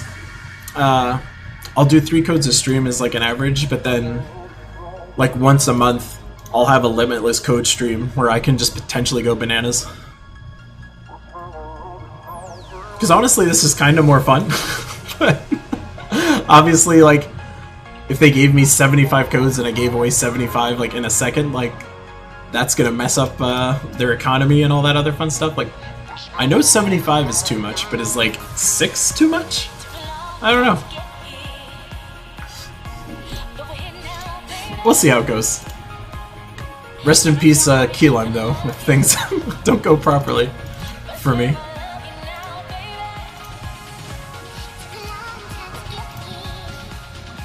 Oh well.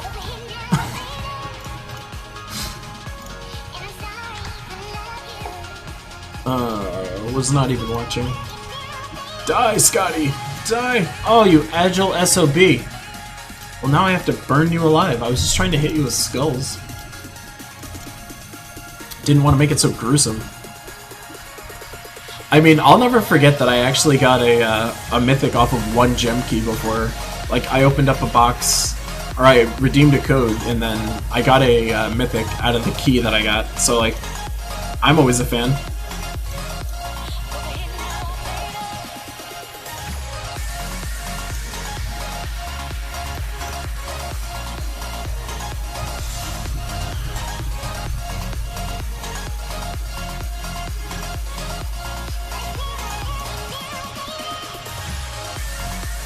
This song is, like, awesome. I need to start adding these to my playlist, like, now, before I forget later.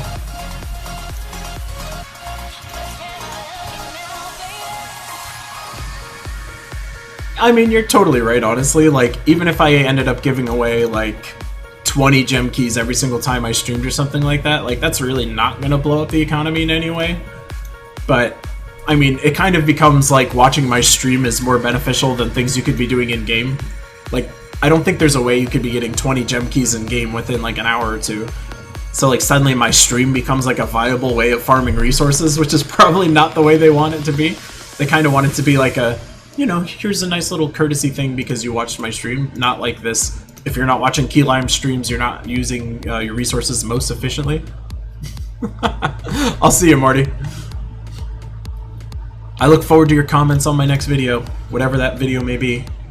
I think it's going to be less of a guide and more of like a team-centric thing, because I definitely am sensing that there's kind of like top 10 most important teams type video that's probably worth making.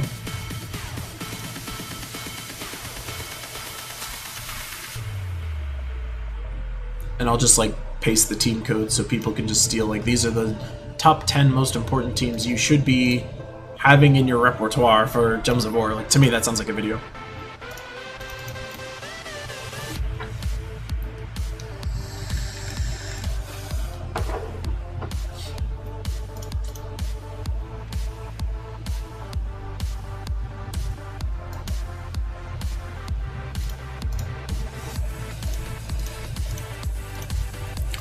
This song sounds pretty good too.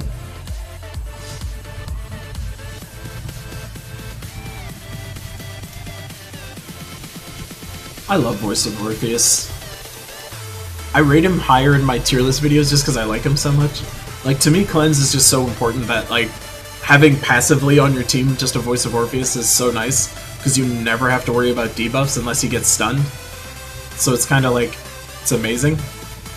I just realized Champion of Guard's sitting there. You bastard. Why would you do this? I can't believe you've done this. Oh, killed him right at the drop. Yeah, Voice is someone like, so basically, the team that I was using him with, you definitely want to put him with, Diviner Shpala, because then he'll get extra mana start. And then you want to put him basically with some kind of yellow mana generation kind of team, so like Diviner Shpala will definitely do it. I think I was using, what was it? It was probably like Sky Hero, Diviner Shpala, Infernus, Voice of Orpheus, that sounds right.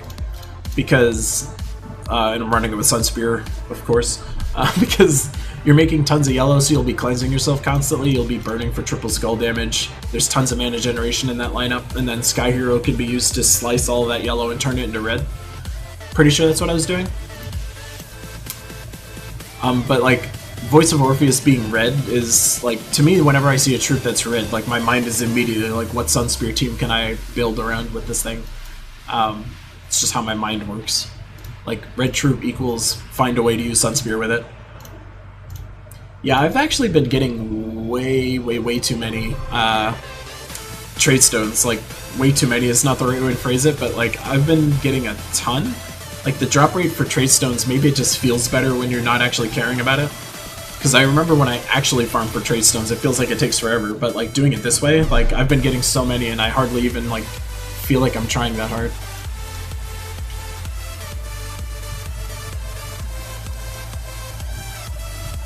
I'm just gonna blow this up just for kicks.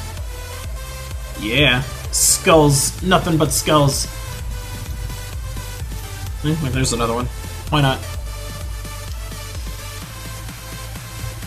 Yeah, that's the time where like I end up crafting trade stones when I know I shouldn't. Like, it's like, I don't know, I say I know you shouldn't, but it's kind of like there's not a real bad reason for doing it. It's just kind of like you should probably be saving your resources for other stuff versus crafting trade stones, since that's something you can readily farm for.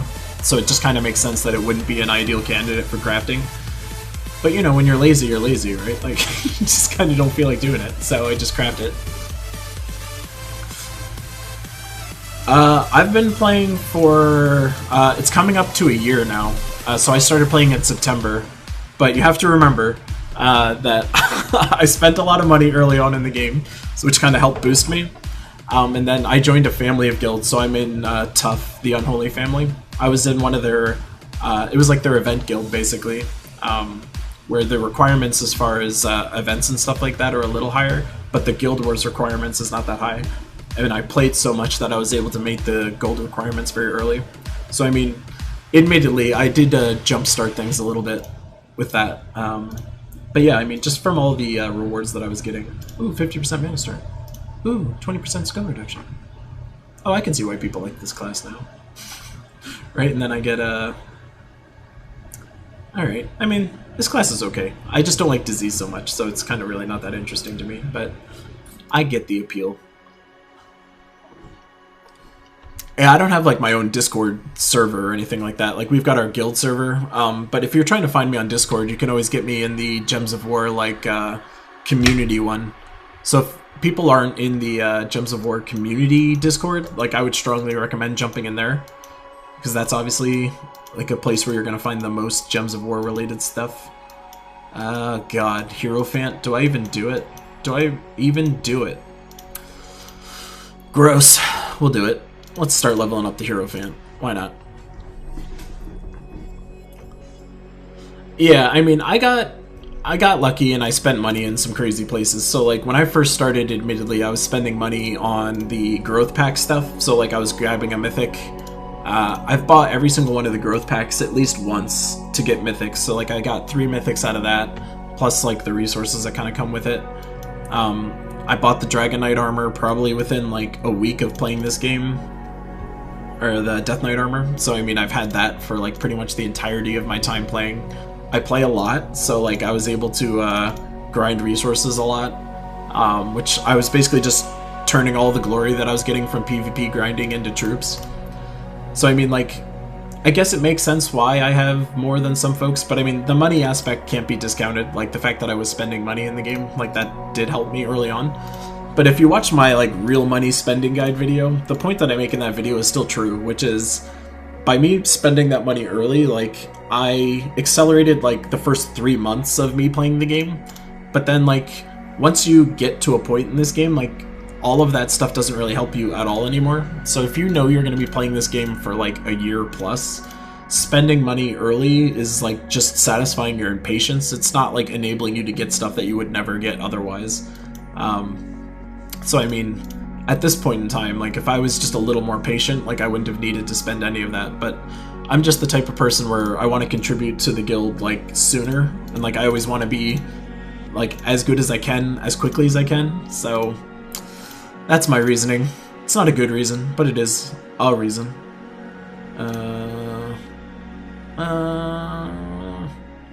Blah. Hierophant. So gross. Yeah, honestly, like, once you have any mythics, maybe not literally any mythics, but I mean, you can start to do a lot more fun stuff, because like, even the worst mythics are still stronger than other teams anyway. So I mean, like, other troops that you have. I think the team building guide, like the beginner's team building guide that I put out there, is probably the most important for people to watch. If they're just starting out and they're not necessarily very good at understanding what to do with their troops, because you can build insanely effective teams as long as you start to like understand the concept of mana generation. I think a lot of people are still kind of caught in this mindset where it's like, if I put 4 mythics on a team, it's going to be the most epic team on the planet because they're all so amazing. They don't really understand like the speed aspect of the game.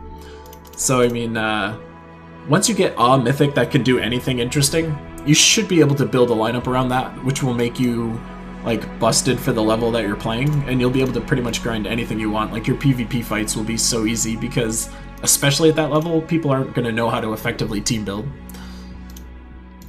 Yeah, I also, like, I gave the excuse, if you want to call it that, that, you know, this is the only game that I play, like, anymore. So, like, you know, I'm the type of person where I used to do, like, Counter-Strike tournaments. I used to do, like, World Firsts in World of Warcraft back in the day. Like, I always kind of go super hard into the games that I play. So, I mean, I'm just used to being a super hardcore kind of player. So, like, when this becomes the only game that I play and I get super hardcore about this game, like, that's unfortunately what it turns into. It's like, to me, I don't mind putting money into it because it's literally all I play these days. If I spend any more money, like, these days, it's usually not a good idea. Like, at this point in time, I have enough of a resource generation that I don't really have to spend money anymore. Like, if I'm doing it, it's purely just because I'm being lazy.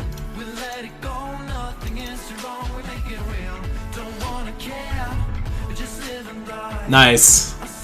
Yeah, I hope, if nothing else, like, I've helped people better understand, like, team building stuff, because, what makes me very sad is when people use a team that I kind of, like, make for them, and they don't get results with it. And I find, like, that's, like, a playstyle problem. So, I mean, I almost feel like there's a video I need to make on, even when you're getting a copy and paste team, like, here's the priorities that you should be having with any team that you play. It's kind of a hard concept to put into a video, but I feel like it has to get done somehow. Oh man, I played Diablo's. Diablo was probably the first game that I ever went super hard with. Actually, JZG, I just saw your question. So the mythics that I got with my growth keys, I know I got Wolfgarok for one of them. I'm pretty sure the very first one I ever got was War. So like War was the first mythic I ever had. I know the order in which I got them. It was like War was the first one, Queen Aurora was the second, Wolfgarok was the third. I think I pulled Megavore in one of them. I never got like a top tier mythic though from buying them. So like it was definitely a case study to say like here's why you shouldn't be like gambling on spending money for mythics, is because the ones you get may be just okay. So I mean, when I got Wolfgarok, I was doing a lot of weird teams. When I got War, I was trying some weird teams. Queen Aurora was probably the best one that I snagged that way, though. That's awesome. That makes me happy. Looping and speed is everything. I mean, the most case in point team that I have for that whole concept is that stupid where is it? That super dumb team that I have where it's just like get mana for oh my god, I'm never gonna find it. Just get mana for Tina and then just shoot Tina. Like, I mean, the team is just 3 mana generators with a Tina in it, and it like destroys in tier 3 PvP. Like, there's no reason why that team should be good, but it's all just like looping mana, getting mana as quickly as you can, and then using a super strong troop like Tina to just do damage. Like, it just wins. So hopefully folks kind of like pick that up a little bit.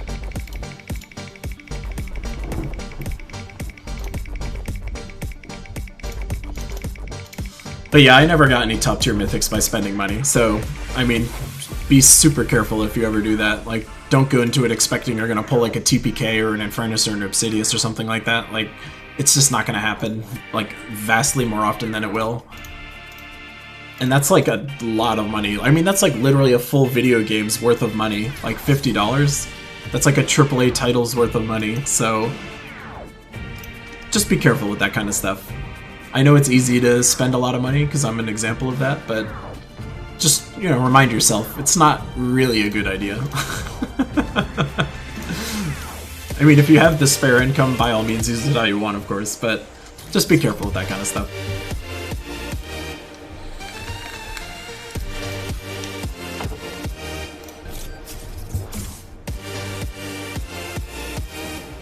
But I always make sure to say, Infinity Plus 2 did a really good job with the monetization in this game. Like, you don't have to be spending any money at all to become the best.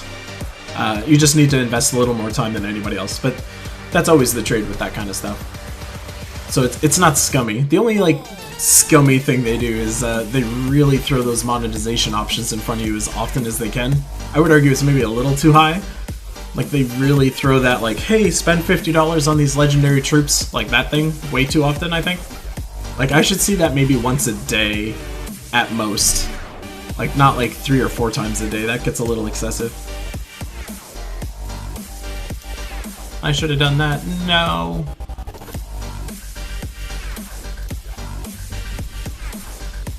Yeah, there's some stuff the game's definitely going to do with monetization stuff. Like, I mean, they must know that a lot of the endgame players are capped and basically have no reason to be spending money because the resource generation that we have now is strong enough that, like, when it comes to just gems, for instance, like, I don't really have a reason to be buying gems ever because I always get, like, a good amount. It's really, like, the main reason you'd be spending gems in, like, mass quantities is, like, event chasing, like, if you want to be top of the leaderboard, or if you were chasing troops, which is not something that somebody that has been playing for a long time has to really worry about. So, like, I think they're gonna end up creating, like, more gem sinks somehow. But, I mean, as it stands now, like, it's a really good balance, but I am curious to see what they end up changing. The fact that they just let us buy a straight-up Orb of Power, like, to me that just shows that they're thinking about those endgame players. Because an Orb of Power, like, oh my god, can you imagine if some level, like, you know, 100 player bought an Orb of Power and they just turned around and used it on, like, something stupid? Like, that would be the most sad thing. And the unfortunate reality is like, they totally could, because they wouldn't know any better, right? Like, they don't have access to troops that would even, like, benefit from using it. They wouldn't really understand what it was. So it's kind of like, if you tell somebody you can turn a troop into the best version of themselves for $50, like, they might think that's amazing, not realizing that that's actually the worst decision they could have possibly made. That feels a little rough. I would have some super buyer's remorse if I got, like, tricked into doing something like that. Yeah, there's no good target to spend it on. That's the right answer, honestly. Like, there's literally not a single troop in the game that's worth spending an Orb of Power on. Because, I mean, in order to make an Orb of Power, it requires 3 major orbs. So, like, you could have easily just, even if you didn't have souls, you didn't have trait stones, like, you can get that troop to its max potential by using the ingredients for the Orb of Power versus, like, the Orb of Power itself. So, like, Orb of Power being used on a troop ever is always a bad investment. Like, it doesn't make any sense ever. So, I mean, I'm sure someone's done it. Oh, that's Stinks Elementor. It was in the middle of the Merlantis event, like the Shark Week calendar thing. It showed up in there.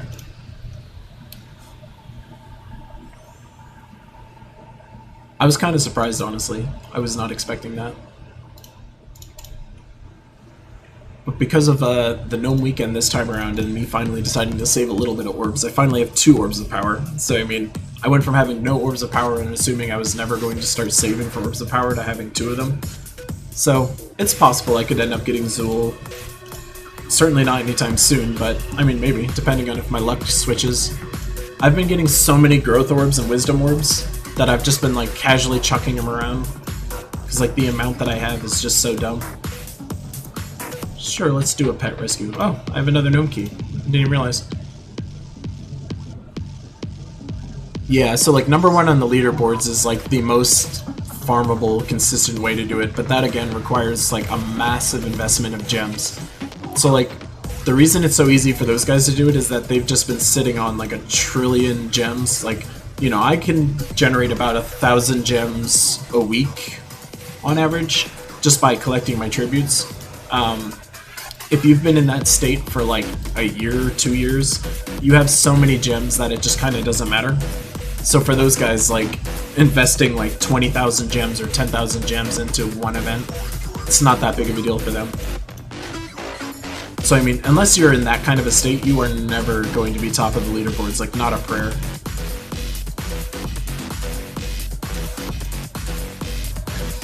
And this is again where I have to give my normal, don't use this team for pet rescues. I've just never switched all of these back to like a key farming team. This team is effective, but it's certainly not the most effective for this kind of a thing. So that's my PSA. Don't be like Gnome for this video. For this event. Don't use this team for farming. But it does work. Of course. Otherwise I would have at least switched it to that. Oh wow, 100,000 gems? Oh, okay, yeah, that makes more sense. If you were in bracket 1 and you guys were winning a lot, like, absolutely. I mean, that's like super kudos to those guys, honestly. I'm actually really looking forward to our guild potentially snapping into bracket 1. Like, our guild is kind of like the guild that I'm specifically in within our family of guilds. Like, we don't take guild wars as seriously. Like, we still have requirements that are pretty high, but it's kind of one of those things where it's not the core focus of what we do. So like if we ever end up getting into bracket 1, it's just because everybody's so awesome. It's not because like we've geared ourselves up to be that way. But I mean, people are starting to really get really good at guild wars in our guild. Like pretty much everyone had 50k plus as like an average, which is great. So I'm pretty pumped. I'm looking forward to the day that we actually break into bracket 1. I think it'll happen. To me, it's a when versus an if.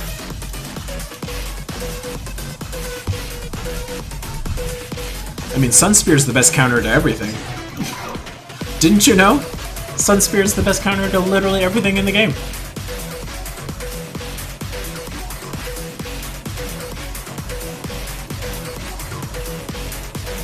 I was kind of sad I wasn't there when Tasset got his Sunspear up to level 100. You have no idea how sad that made me when I heard that he didn't have Sunspear leveled and he didn't find the class very useful. That made me a sad man. Didn't change my opinion on the least as far as Sunspear is concerned, but it did make me sad that it wasn't obviously apparent why the class was like super good.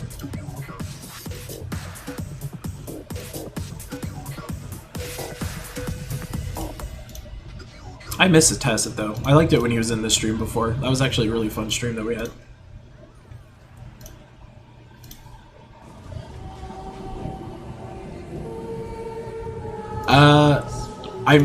I might have been just doing it this quickly. I mean, I'm definitely not doing it by luck. I mean, you just have to remember that I've been playing this team specifically a lot, and also, I think you kind of train your eyes real quickly to, like, find the matches. Like, I don't know how to describe it, but it's kind of like, once you get your eyes to a certain point, like, I don't know if you've ever played, like, DDR or, like, Rhythm Heaven or any of those kinds of games, but your mind almost gets into this state where, like, you're not even thinking anymore. Like, your brain is just doing stuff and your body is just along for the ride. I feel like it's that way sometimes with this kind of stuff. It's just like your muscle memory takes over completely and like your brain isn't even in the equation anymore.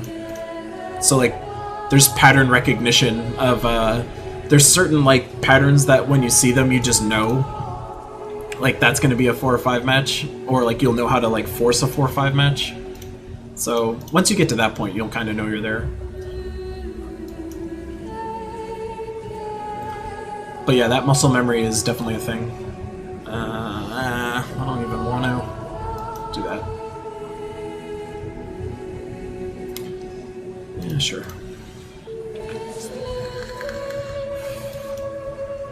What is this song doing? No.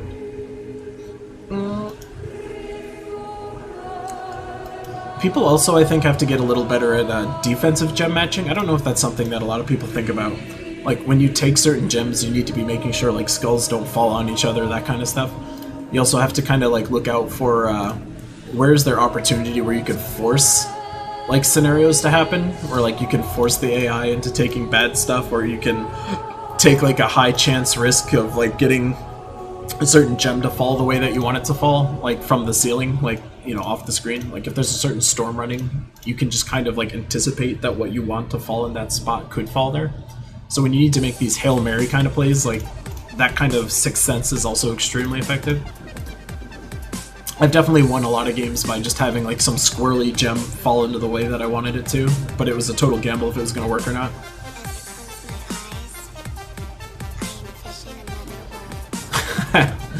I mean, I do play worse when I'm streaming, if that makes you feel better. Like, I definitely have noticed I make a lot of really dumb decisions when I'm streaming, because I'm more focused on, like, talking and trying to be entertaining than, like, actually playing the game properly.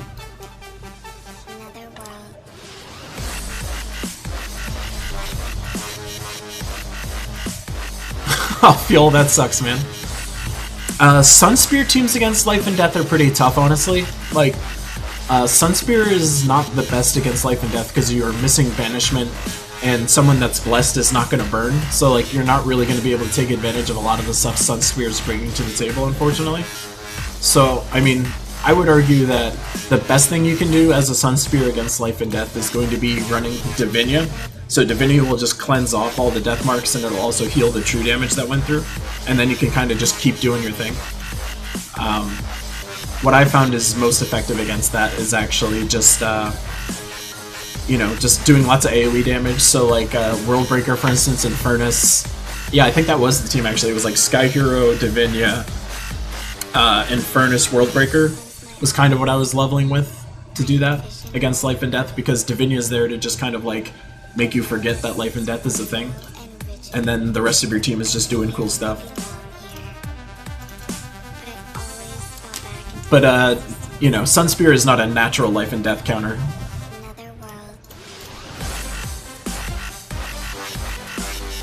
No, I don't have an Xbox, unfortunately. I used to have a PS4. I won't even get into how I don't have a PS4 anymore, but yeah, I used to have a PS4 and a PC and a Switch. Right now, I just have a Switch and my PC.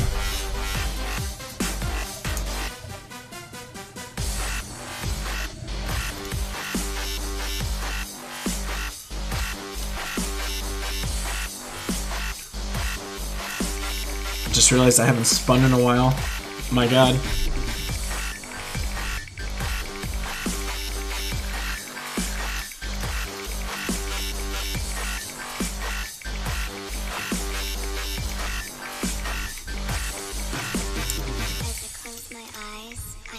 Let's see what happens here. I haven't seen the Puzzle Quest stream. I think I tuned into like 1 or 2 of them. Are they actually streaming the new game? Like Puzzle Quest 3? I'm looking forward to Puzzle Quest 3 because I actually love the hell out of the original Puzzle Quest. I played Puzzle Quest 2 as well. I think I liked it a little less than the first Puzzle Quest. But, I mean, Puzzle Quest is a series. This is an amazing series of games. I don't even think I realized that these guys made Puzzle Quest, honestly, when I first started playing. My friend actually told me that. I didn't even know. I mean, it makes a ton of sense, but to me, I think this game kind of scratches my itches a lot better than Puzzle Quest does. Unless they turn Puzzle Quest into like a PvP style kind of game, or like a super collectible kind of game, then it might get scary, because then suddenly I'll have a whole new area to be spending money. I think I heard Puzzle Quest 3 is a thing. Don't quote me on that, but I thought I read for sure that they were working on it. Maybe I totally made that up. I've kind of had it in my head that... Yeah, I don't think it's been announced, but I thought I heard that it was in development, but I may have completely made that up. For some reason I have it in my head that Puzzle Quest 3 is a thing, but maybe totally not. It seems to make a ton of sense though, honestly. Like, it would seem like a missed opportunity. Oh, there you go. Something that they'd really like to do. I don't see why they wouldn't, honestly. I mean, they have such a good foundation to build on that, like, especially with Gems of War being a thing, like, feels like the, you know, the ability to make a new one wouldn't be overly complicated. Unless they're trying to completely change the dynamic. Like, I would love to see them mishmash, like, Puzzle Quest and, Gems of War in some capacity. Like, have all of the Gems of War style social elements and guild events and stuff like that, but have, like, a really proper, like single-player campaign for the, actual Puzzle Quest part. That could be really cool, with, like, really cool boss fights and stuff like that. That would actually be pretty cool. I'm a big fan of Puzzle Quest. If they release a Puzzle Quest 3, I'll be in on that for sure. But I think I'm gonna become like a pro casual game player these days. Like, Gems of War I think is the right game for me at this point in my life, because it's like I can fit it in between my schedule versus, like, you know, I can't do like World of Warcraft raids or anything like that anymore. I just don't have a schedule that allows for me to like dedicate that much time to something.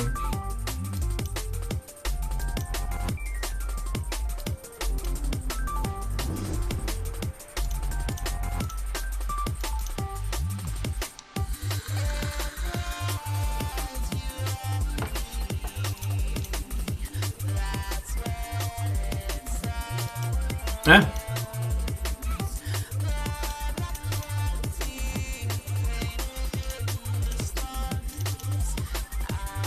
I mean, if they're not making another Puzzle Quest, it would seem like they should obviously be putting a lot more energy into this game. Like, I mean, they do come out with content for this game at, like, a really nice pace, admittedly. Like, the amount of art and new cars that they come out with is actually really, really cool. But I feel like there's kind of bigger game changes. Like, they would get a lot more bang for the buck, like a reinsurgence of players, if they changed up, like, the core game in some capacity, or, like, really changed up how some of the abilities work.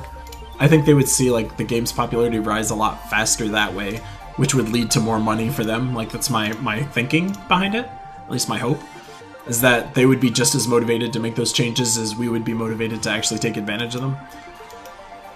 I'm hoping they're working on something like that. It just feels like they should be if they're not. Unless I'm not understanding, like, what their priorities are as far as, like, scheduling or how much money they're actually making from a game like this. I have to imagine they're making a crap ton of money from this game, though.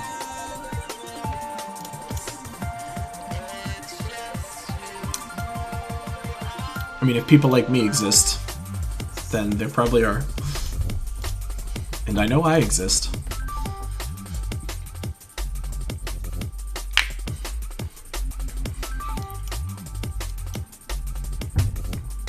Ugh.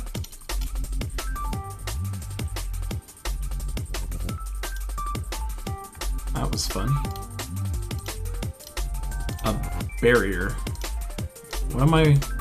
Oh, the hero fan class. Haha. I was like, where the heck did that barrier come from?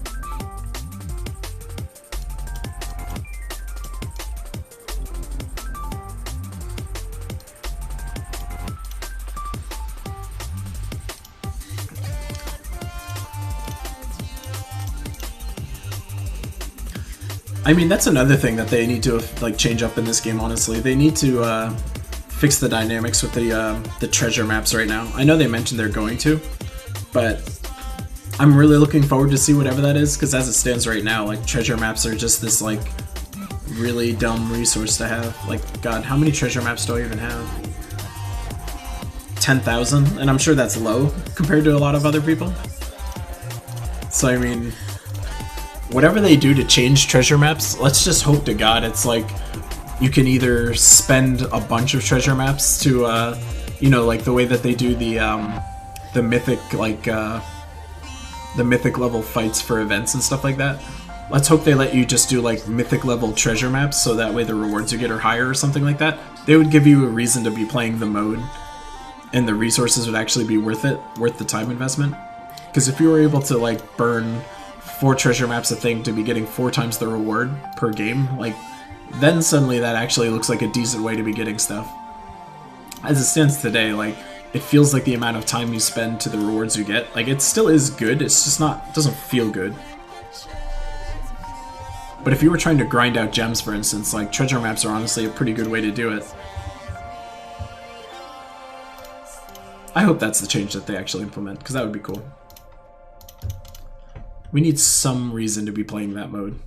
Because the mode itself is kind of fun. Like, I noticed there's a dude on Reddit who actually seems to exclusively play treasure maps, as far as I can tell.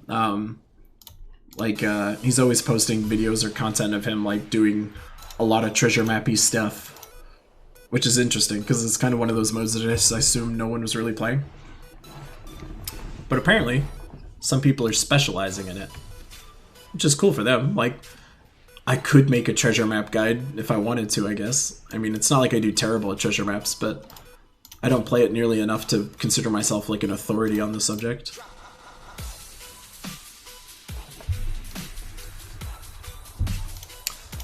See, I think that's going to be the problem, though. If they try and turn it into this, like, convert treasure maps into something, basically all that really means is that endgame players are just going to immediately be able to do something crazy with it, because they probably have, like, 30,000, 40,000, 50,000 treasure maps or something like that. If I have 10,000, I can only assume that there's people that have, like, 5 to 10 times more than I do. So, I mean, if they allow you to convert them into something, that's just going to make those people get the massive amount of reward and everybody else kind of doesn't. So I feel like the solution that I talked about, the like mythic version of a treasure map, would make the most sense, because everyone would still have to play them, but you could just be getting better benefits for having them. To me, that's like the easiest way they could do it that would still give everyone benefit.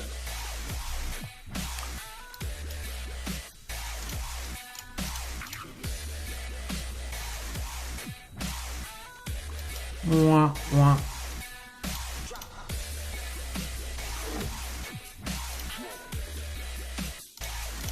Ooh, a vault key. It's like Christmas.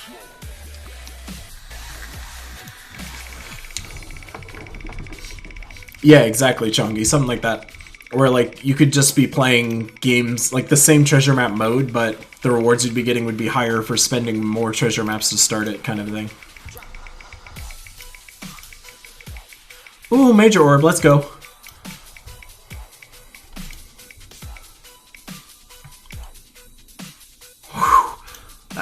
That was close on the wheel. Ooh, legendary task. Yay for us. Well, I think I'm going to be wrapping up the stream relatively shortly, so if anyone has any random other questions, thoughts, random chicanery you'd like to talk about, feel free, but I think I'll probably be wrapping in the next, like, 5 minutes or so.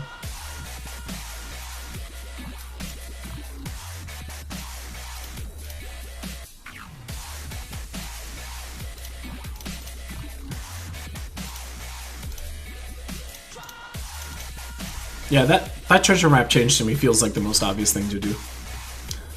Because that's something they could implement, like, with a very, hopefully, few lines of code versus, like, trying to fundamentally change how treasure maps work. Like, to me, that would take a lot more effort.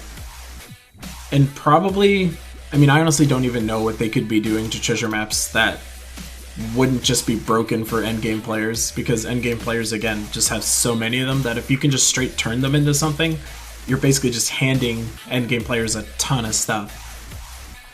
And it would be like such a tragedy if they did it like, you could get all the gold keys you wanted. It's like, no, I don't want a crap ton of gold keys. So it's like, I don't even know what they could potentially allow you to convert them into that wouldn't just be busted.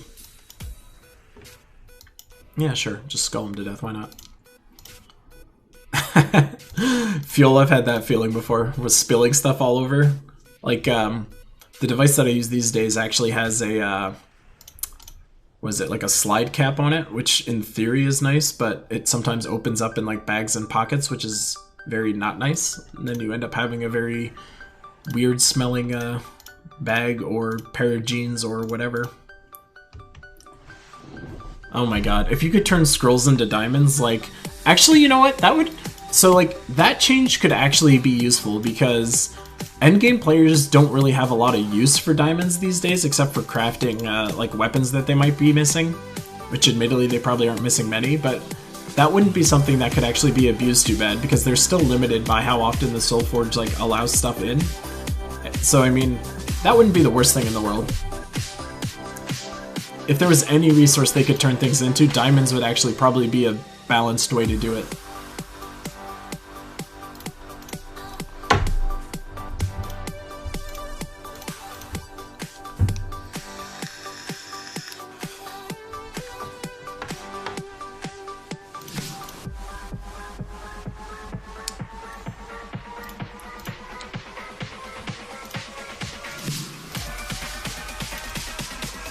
Alright, I think I'm gonna end the stream on the next gnome I find and kill. Ooh, this song is nice though.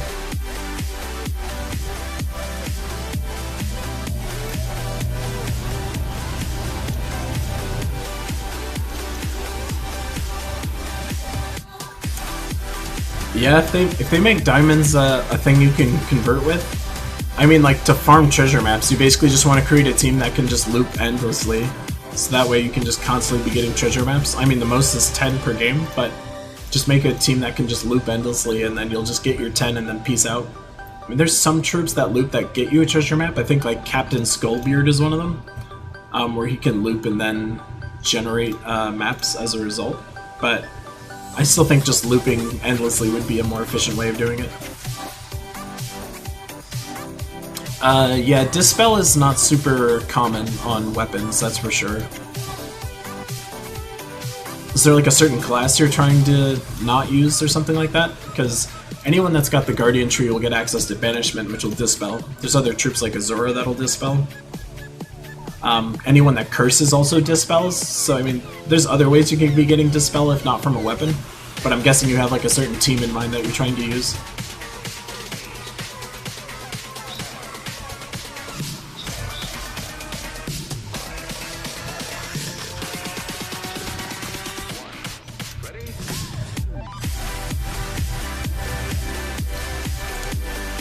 The song just feels like it should be an intro or outro for some channel. It just kind of has that like happy vibe to it. Alright guys, this is going to be the last fight of the stream. Mr. Gnome Boy. Let's see what we get.